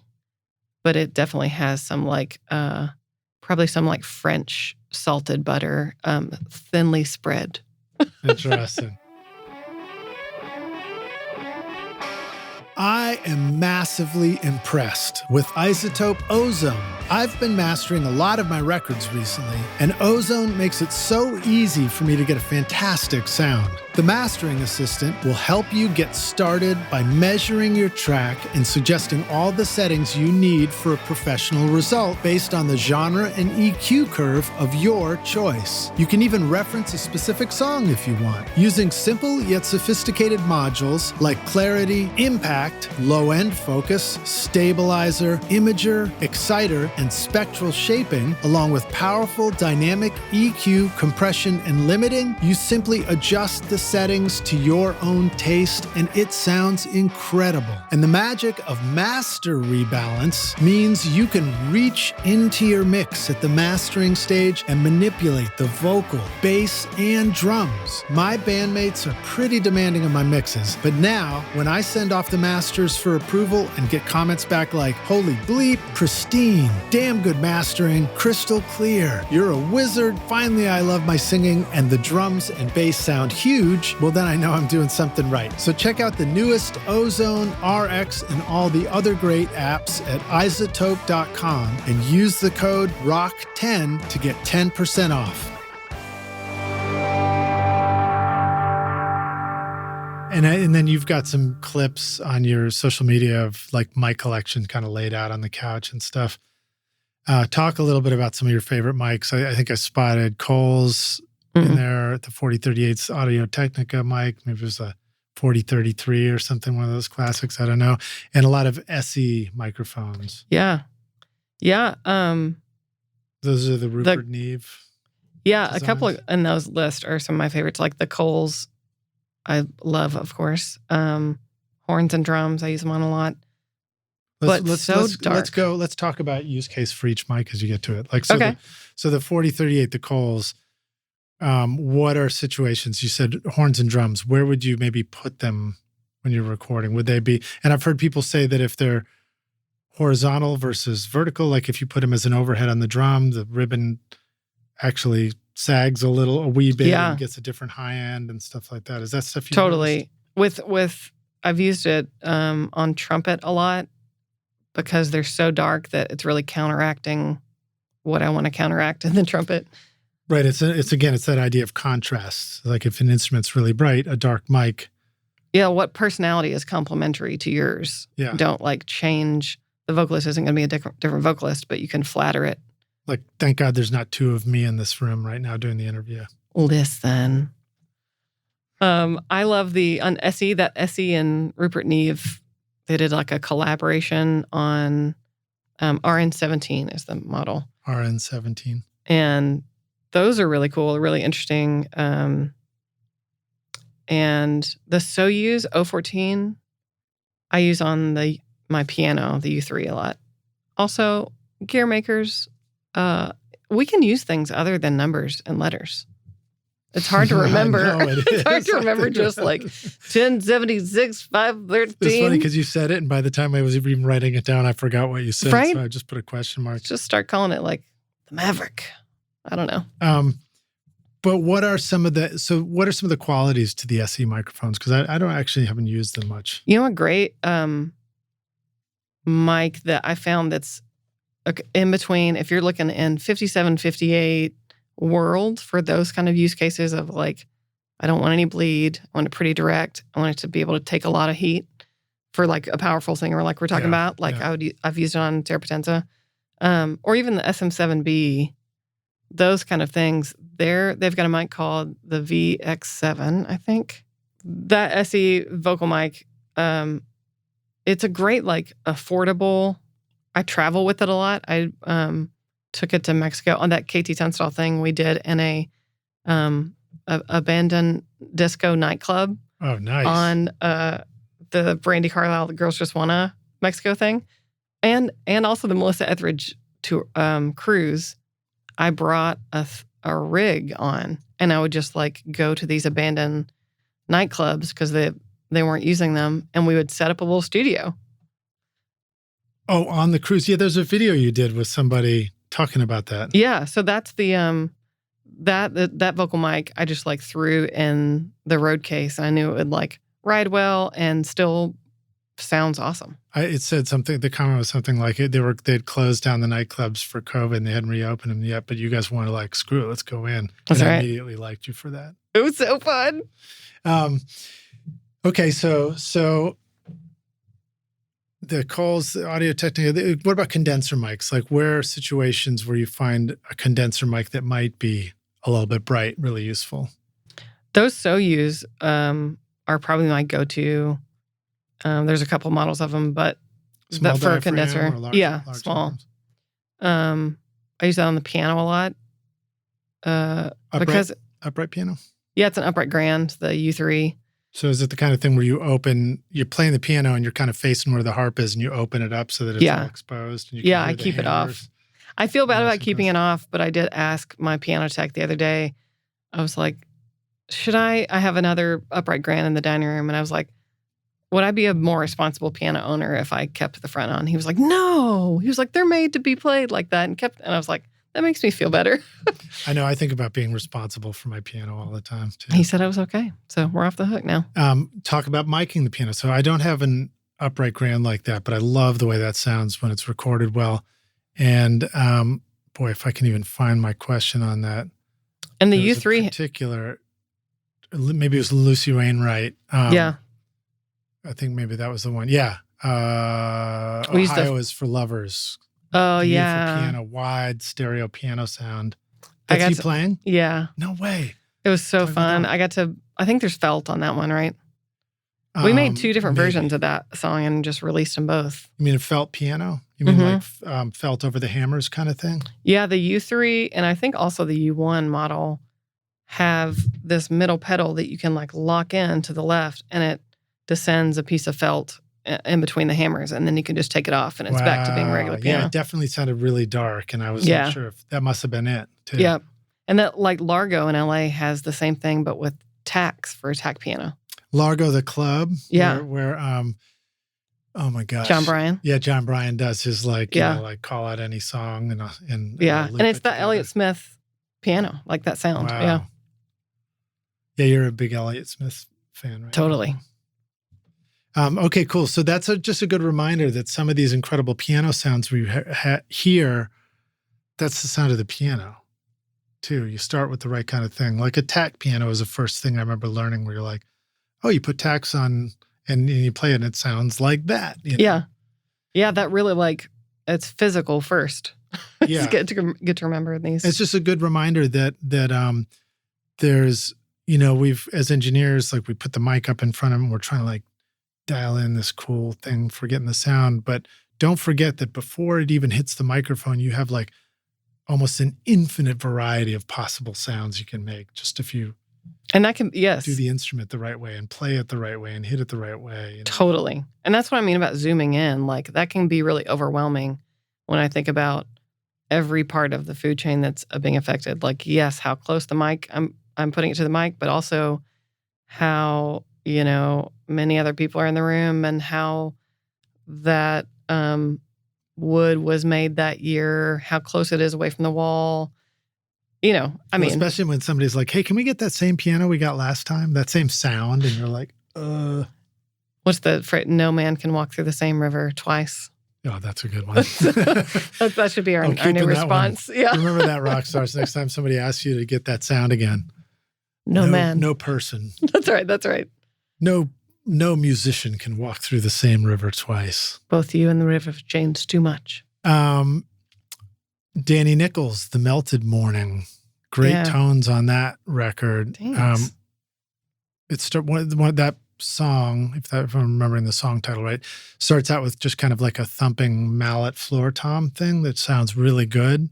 I know from my experience, those can be such a cool sound, but you can also really get yourself into some trouble with low end and things like that. What are some good ways to record and mix mallet drums and what are the challenges there? What have you learned about that stuff? I do like with, I'm always trying new stuff because I do like mallet toms, you know, love it. But it can be aggressive. It can be so gentle. And so I just have all the tools around of like, okay, let's have a towel. Let's have a kitchen towel, like a Terry. The IKEA one's really good. Good tip. Good tip. Yeah. Right there. You get that rock stars IKEA kitchen towels That's right. are your drum covers.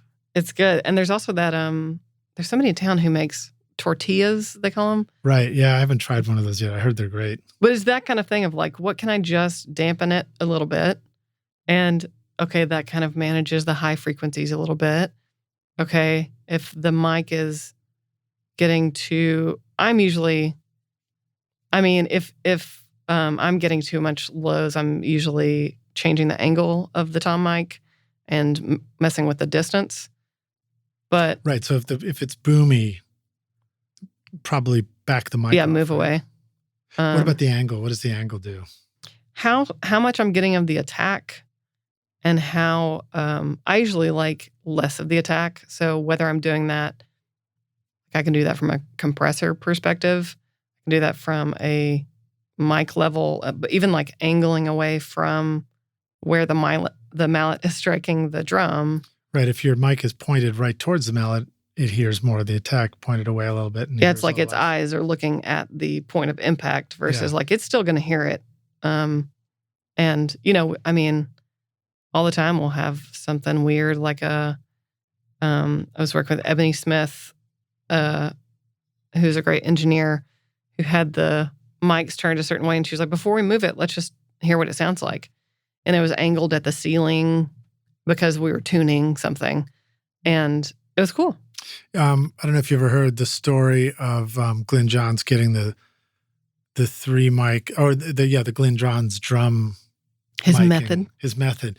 It was apparently because it was 2 mics on the kit, the overhead and the kick, I think, out in front. And then there was a mic that was on a guitar amp to the right of the drum kit, and they were switching the guitar amp out. So they just rotated it around backwards, but it was still an input. And so now it was looking over the floor tom. Oh, wow. Accidentally. Yeah. And panned to the side because the guitar had been panned over. He's like, wait a second. And they were like, holy, what's that drum sound? Right. So it was really the universe's method. But well, he's it was like, the unicorns. It was the Glyn Johns is a unicorn. Unicorns going. They had a lot of unicorns in the 60s, I think, too. I mean, it sounded like it. Yeah. I mean, they were all dressed like unicorns on those old I'm just trying to get back there. Okay, cool. And then let's see, what else I want to ask you about. Oh, I know what we need to talk about. We need to talk about, let's knock this one out. So the social media stuff, you again, I'm going to poke fun at you for saying you don't do it, but on your Instagram, you seem to have these great little compilation video clips from sessions where you're like, because I know as an engineer, when you're doing a session, you're like, I don't have time for social media. I'm so busy just trying to get the sound right, or I need a break for a second.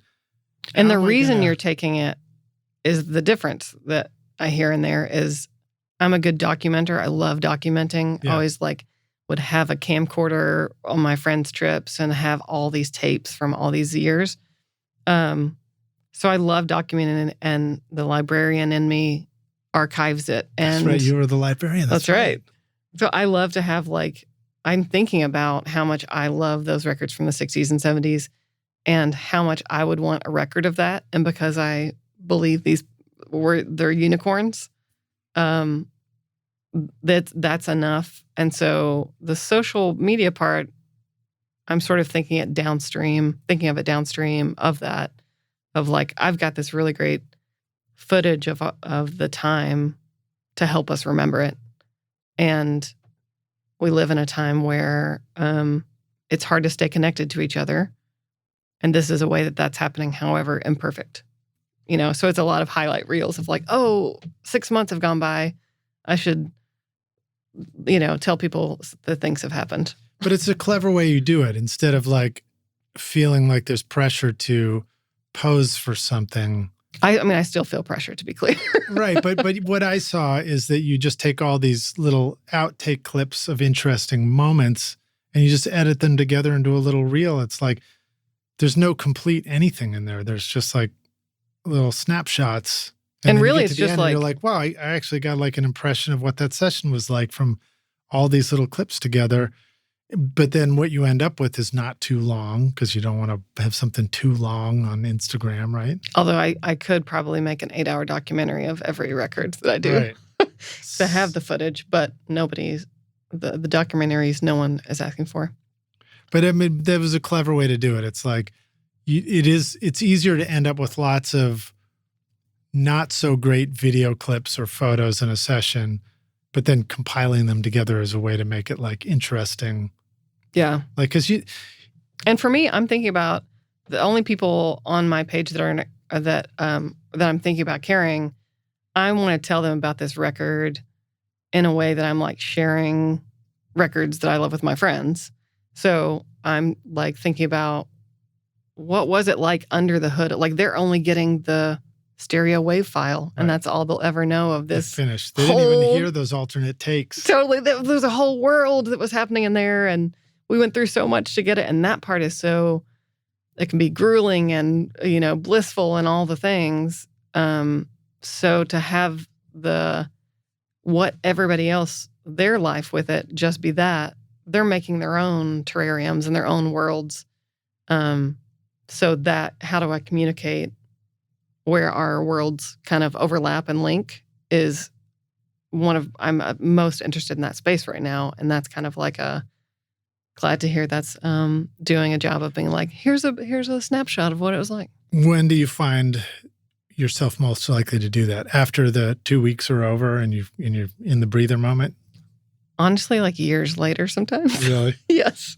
I literally, the record that's coming out, because it takes a long time, like it takes just as long to put out a record sometimes, and just as much money, honestly, to, after you finish the record, get that record to people. Yeah.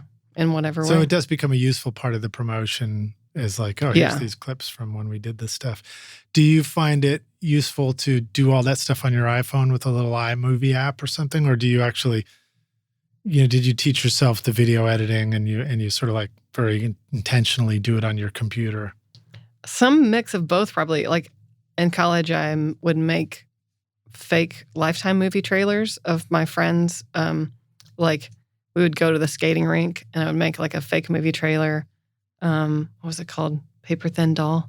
And have like, just make these ridiculous things. So I am, already just dangerous enough with video editing to be able to make things. Right.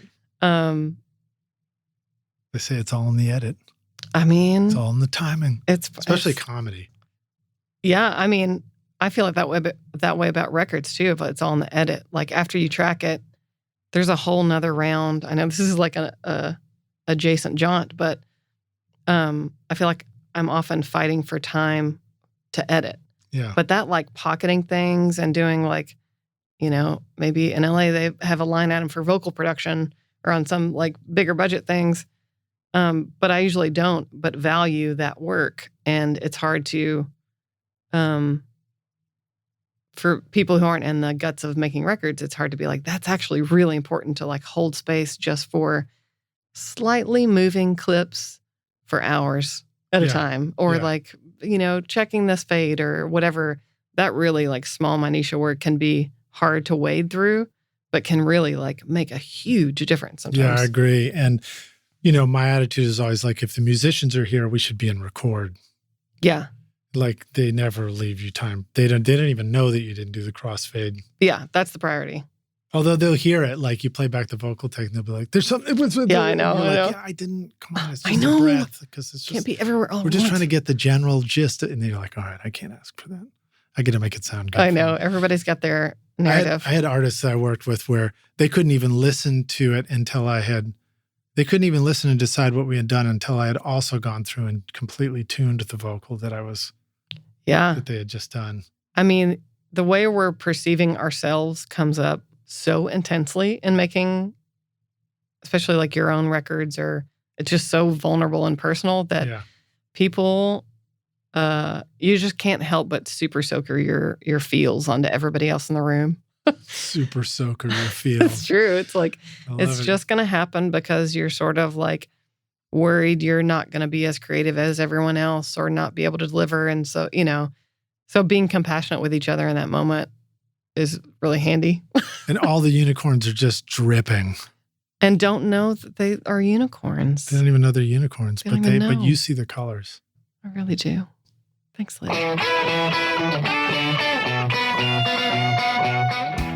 Do you ever feel like the time that you've spent watching YouTube videos, trying out mix tricks, and tweaking version after version of your mixes has gotten you nowhere? Have you been looking for a simple, straightforward, step-by-step process for creating a pro mix that won't take you years to learn? What if you could have a Grammy-winning mix engineer who understood all your mixing struggles and could coach you through them? If you struggle with any of these questions, then the Ultimate Mixing Masterclass is just for you. Now you can discover the proven step-by-step mix system from Grammy-winning mixer Craig Alvin for consistently creating a pro-quality mix from your home studio that will sound amazing everywhere. Listen to this quote from one of our students, David. Quote, "Absolutely the most informative and helpful block of information and mentoring on the mix process that I've ever been a part of. That was like sitting behind a mix engineer for years, watching and picking up tips along the way, but condensed into a 6 to 7 hour session." Close quote. Look, I'm so confident that this will take your mixes to the next level that if you can't get a killer mix within 30 days, I'll give you a full refund, no questions asked. So if you're ready to take your mixes to Grammy-winning quality, then go to ultimatemixingmasterclass.com and start now by checking out the free preview of the Ultimate Snare Mixing Trick. And I'll see you at the front row table of the Grammys. Cheers. Modaspira. Yeah. Latif Whirly, Phillips. real or virtual? Do you have any preferences for real Wurlitzers and miking it up that way versus using virtual instruments? You did talk about native instruments and stuff like that. I have no allegiance. I love them all. Are I have there like a moments where you find that one tool is more appropriate? I mean, we kind of hinted at that already, but do you find sometimes the tool is more appropriate than another? Or is it more like, appropriate? Which one are you playing right now? That's appropriate. I'm probably more thinking about artist experience. Yeah. So in that scenario, Latifah is Modaspira. That's our artist project. And so we were having fun, like, it was an In the Box Roads that this is actually a point of conversation. I remember. Oh, it wasn't in the box because the hit it was, and sounds so there real. was an amp like plug-in on it, like a some amp modeler, and for my taste, it was too much hiss. And she was like, "I really like the hiss," and I was like, "Okay, let's let it roll." Guess, I mean, we're just like hitting. We're just dinging all my questions. Yes. Do you record a lot of high gain, quieter instruments and vocals in the studio? What do you find about getting a great sound with minimal noise floor? Because if you have to turn the shit up out of some mic preamps for fingerpicking guitars, have you ever found yourself, you're like, oh my God, that noise is like driving me nuts? Of course. So Yes. talk a little bit about that. Like what are some examples where you're likely, maybe somebody else might be likely to get that wrong by accident? How do we avoid those things? Or like, are there certain tools you use where you're like, I can count on this to not bite me in the ass later? Yes. Tell me one time the scenarios, because there's so like I've had somebody come in to we're just going to do acoustic and vocal. And then they played the acoustic really quietly. And by the time I was mixing, I was like, oh my God, there's so much noise. I didn't know that was totally. there. And my piano, brain's same like, thing. in that moment, what can you do? I can push harder on the performer. Sometimes that yields a good result. Sometimes it doesn't. I can tweak a technical thing, and maybe that'll help if they also might have a threshold for how much I can tweak before they're like impatient and want to move on. So there's certain idea of what I do. And then whenever I'm in the heat of the moment, all that seems to like go out the window. Yeah. But you do I guess I would say like having eagle ears up. I definitely do whenever I'm on having to really crank the pre, because I know I'm on a particularly like bucking bronco. Like you're on a dangerous path. Like Totally. This could be a problem later, right? Yes, it's a higher tight wire. So I'm maybe like I have my hand on, and I'm like writing some of the gain that I can, because I know this section I need to react to it, or Have you found any particular microphones or preamps that are either more likely to get us in trouble with noise floor, or ones that are like, these this is so clean. I can crank this all the way up and it's never gonna have any noise problems. Yeah, I think about on the mic level and on the pre level. Like on the mic level, that SE, the VX mic, is one that I know I can throw everything at it and it's not gonna get ugly. Nice. The 40s. Ooh, that was our iPhone charger cable. Fell on the floor, rock stars. That's the sound of an iPhone Model 13. You won't hear it, of course. My mixing is way too advanced to hear that. The gate got it. Little background item. The U47, as much as I love it, it doesn't like proximity really loud. It can handle gain if I have them stand back further than feels comfortable. Right. And it doesn't have a loss in quality or volume. Like I can get it at a healthy level, but they can't be close to it. Sorry, I'm getting away from the mic. No, that's all right. And we were talking about that. I was commenting that isn't it amazing how a vowel you can just hear saturation in a single vowel of a vocal performance where everything else sounds great. And it's weird. Mics are weird like that. And then sometimes I start really freaking out later at mix if it's starting to accentuate. I'm like, oh my God, did I screw this whole thing up? And then half the time I'm like, oh, okay, hold on, Lidge. You're just completely screwing up the mix right now. And it was fine to begin with. You just got to back off. You just can't keep gaining it up from there. Yeah, it's tough because you're going to have a mixed bag pretty much any way you slice it of things that went great and things where it has a air quotes blemish on it. An air quotes blemish. You can really contextualize that. But something that got too hot. But if I'm thinking about it if I'm presupposing that pristine is the goal, then I feel really bad about it. But, it's done. If I feel like I'm capturing this artist's vision and I listen to records that I love and find those things also in those records, then I think maybe it evens out in the end. And what makes it to the listener is close enough, even with these imperfections. Yeah. It's hard to remember, though. It is hard, and sometimes you just don't know until you get there. But I mean, like I have mic preamps that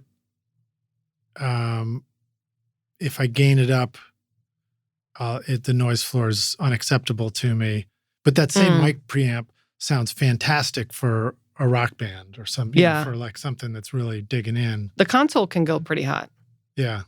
I've got these boulders, the boulder pre's. No, I haven't tried those yet. Oh man, they're not super common, but Gary Hedden introduced me to them a while back, and they're beautiful and like gooey. And but I have a rack with 6 of them, and I keep it on like 2. They're so hot, so I'll keep that in mind if I've got something where I need more headroom. They're there for me. Yeah, and then the mic itself can have noise floor. So, for example, an SM7 is famously low gain, and you have to crank it up, and like they're noisy as hell when you have to turn them way up. I usually use a like one of those SE Dynamites or. I find that didn't make a damn bit of difference. Really? Yeah, so the noise floor is in the mic anyway. That's true. And noise floor. Talking about noise floor, headphones are usually the loudest thing when I'm like taking an inventory of all the noise floor contributions. An artist's headphones is usually like the number one. Yeah, they're cranking noise right back into the mic. Even like street noise, it's going to be hotter than street noise. Yeah. That's an interesting thing. How often do you go in there and try and guide the artist on their headphone volume? Often. What are some reasons to do that? I think I've got a particular headphone system at the studio that offers a lot of like options. And for some people, one is that? It's the Furman. But it's analog, right? Yeah, all analog. It just options in terms of some people, players I find more might want an option, but like a more me is just like, I'm going to send the mix on one of the stereo, like a D knob. And really, that's sometimes easier to be like, let's just start here. Because if it's, don't have them build their own mix until you absolutely have to, kind of thing. Yes, and some people really want that. Some people really want independent control and want I want this panned this way. And for them, I'm like, okay, I see that you know what you're doing here and that's fun for you to engage in that way. A lot of people don't want to think about it. And I don't want them to get into a pickle where I don't know it sounds bad to them. And what I'm hearing sounds great. And everybody's hearing different things and nobody knows why. That's when it goes sideways. Isn't that a great expression? Can you picture somebody actually getting into a pickle? So now I can. Bizarre, pickle outfit maybe. Oh yeah. That's well, it reminds me of what we talked about earlier about the idea of looking for who has a strong opinion in this moment. Let me trust that. So and as a producer, do I agree with that strong opinion? Fair. Or but then you sort of self-assess. Do I feel like my opinion about this is stronger?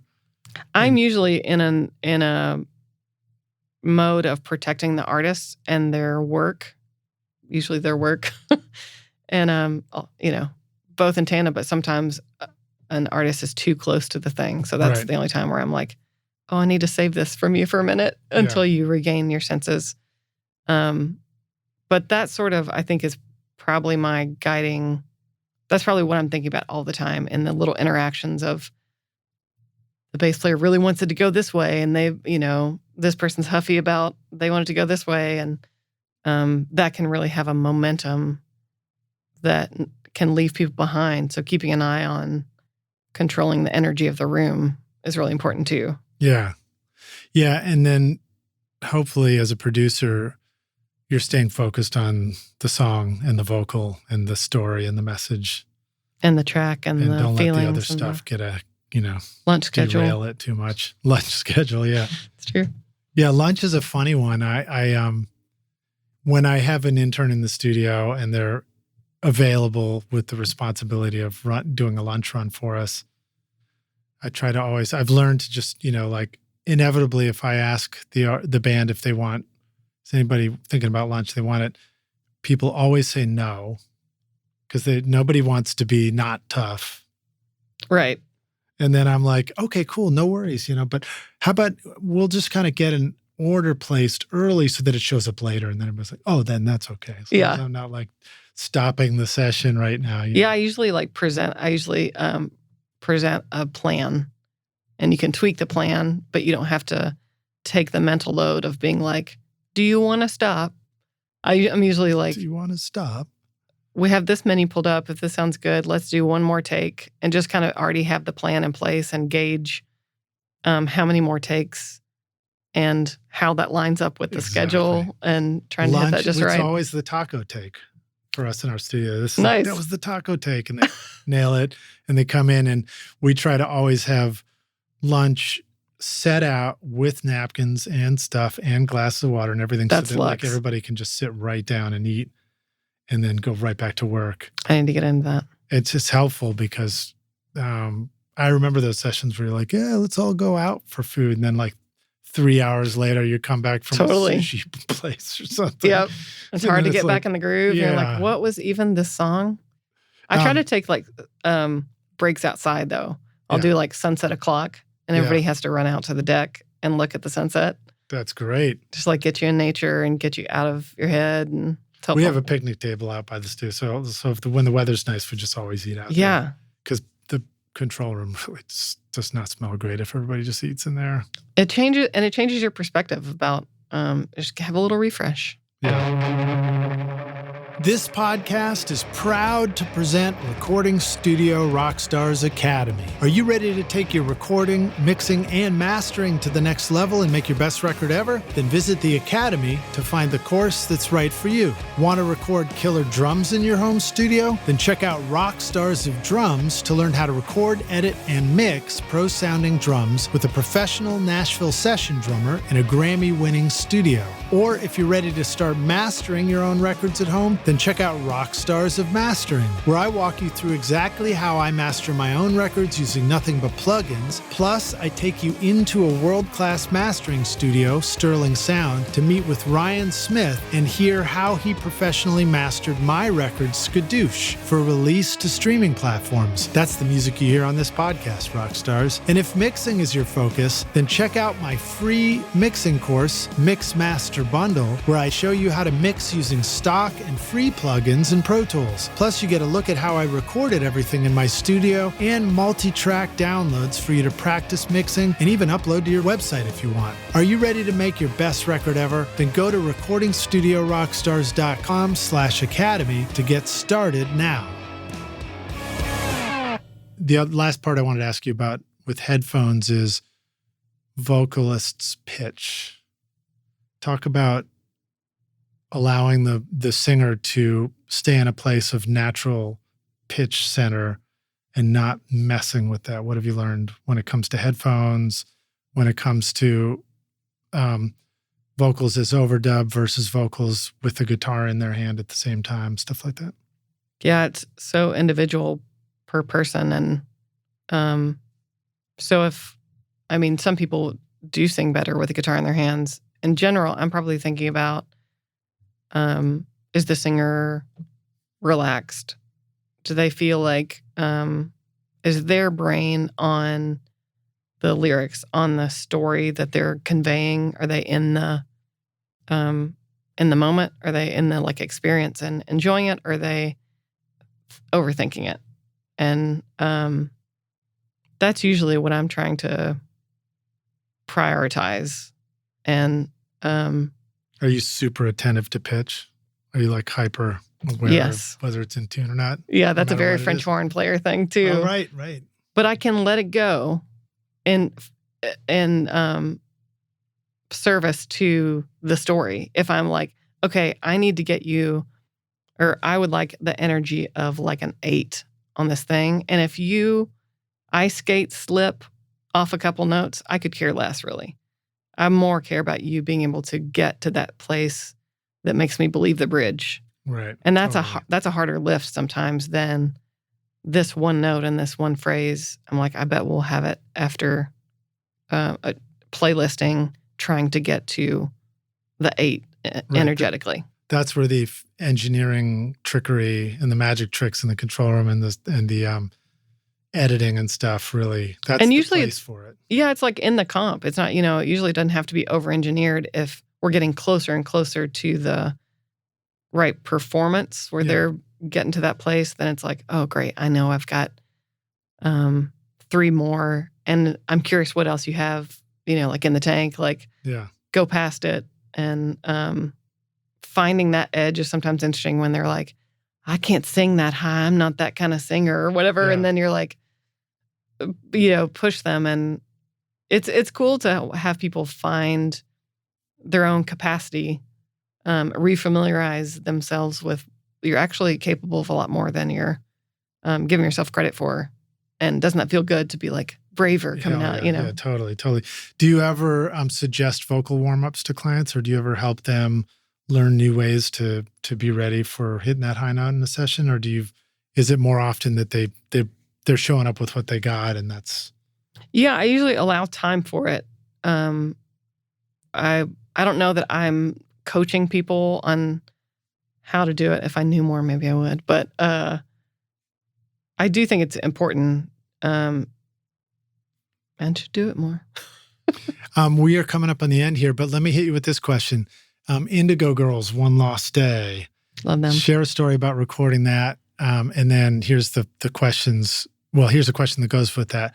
What's the difference between recording your friends in the studio and having a legacy artist in the studio? And maybe these are your friends already, but I just think about that those moments where you are working with somebody who may feel to you like this is a big deal. Yeah.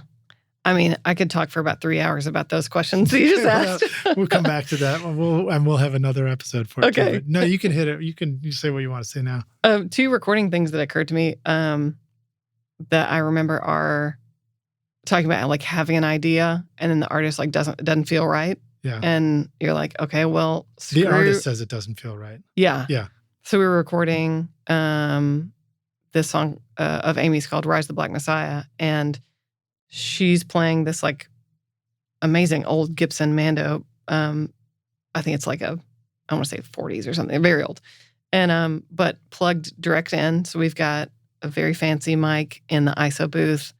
I think her 87 on vocal, all very hi-fi, but also some like backups.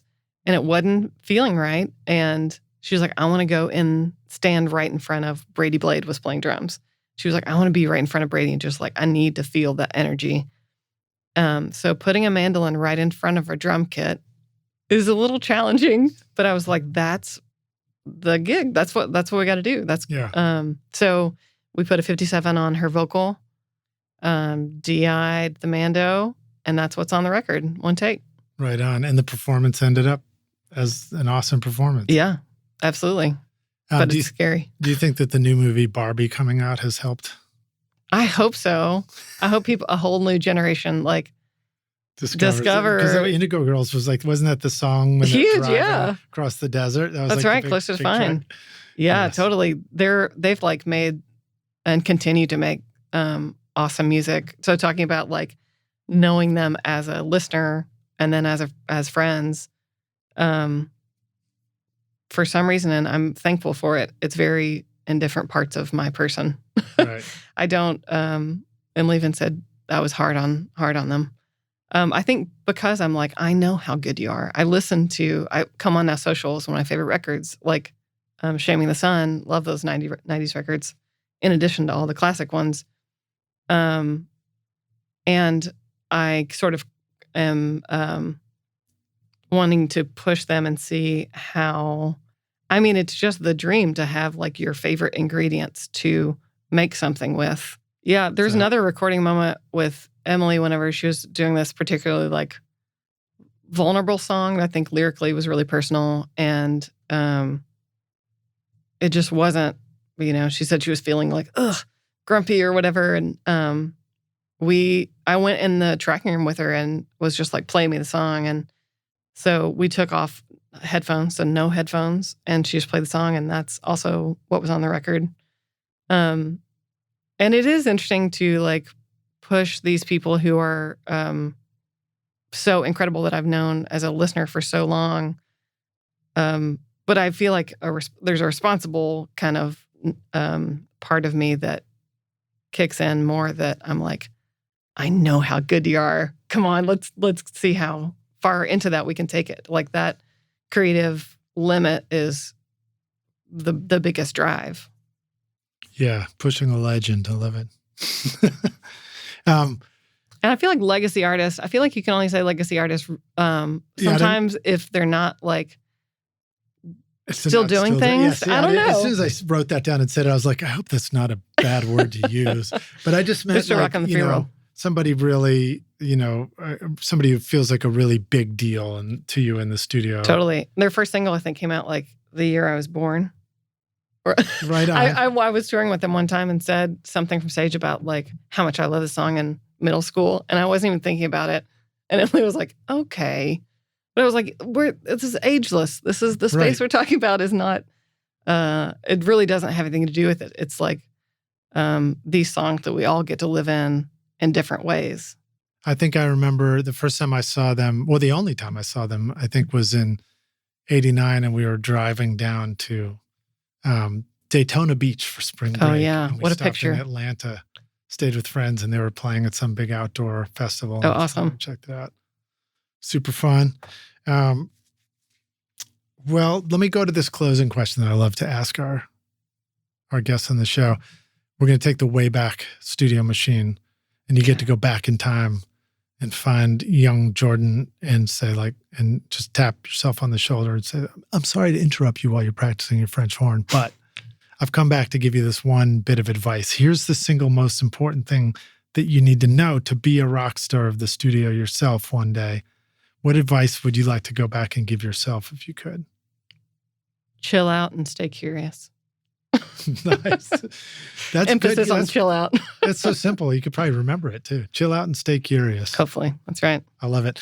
Well, Jordan, thank you so much for hanging with us on the show. Thank you for having me. It's really so fun to chat about all this stuff. We're going to have to do it again and get like the 3-hour Indigo Girls. That's right. Special edition anytime. Special edition. How can the rock stars find you online? Where would you like them to go check out your work? Call you on that ringing that's right. Decline. iPhone watch. And where what if they're ready to make their next cool record? The studio, MOXE.space, as in outside of time and space, is the website. And then mine's Jordan Hamlin. And I promise one day I'll update them.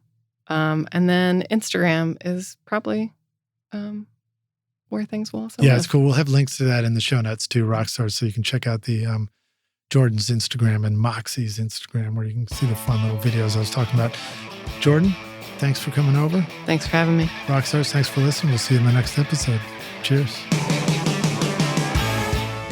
Thanks so much for listening to Recording Studio Rockstars. If you enjoyed the show and want to help make it better, then please share this episode with your friends on social media and leave a rating and review on iTunes to help the podcast reach more rock stars like yourself. You can click directly over to iTunes or go to rsrockstars.com/review for an easy explanation. And remember to hit the subscribe button to keep up with weekly episodes. And if you're ready to make your best record ever now, then head over to Recording Studio Rockstars Academy, where you can start with my free course at mixmasterbundle.com. Thanks so much for listening, and thanks for being a rock star. I'm Lij Shaw, and this is Recording Studio Rockstars. Now, go make great music.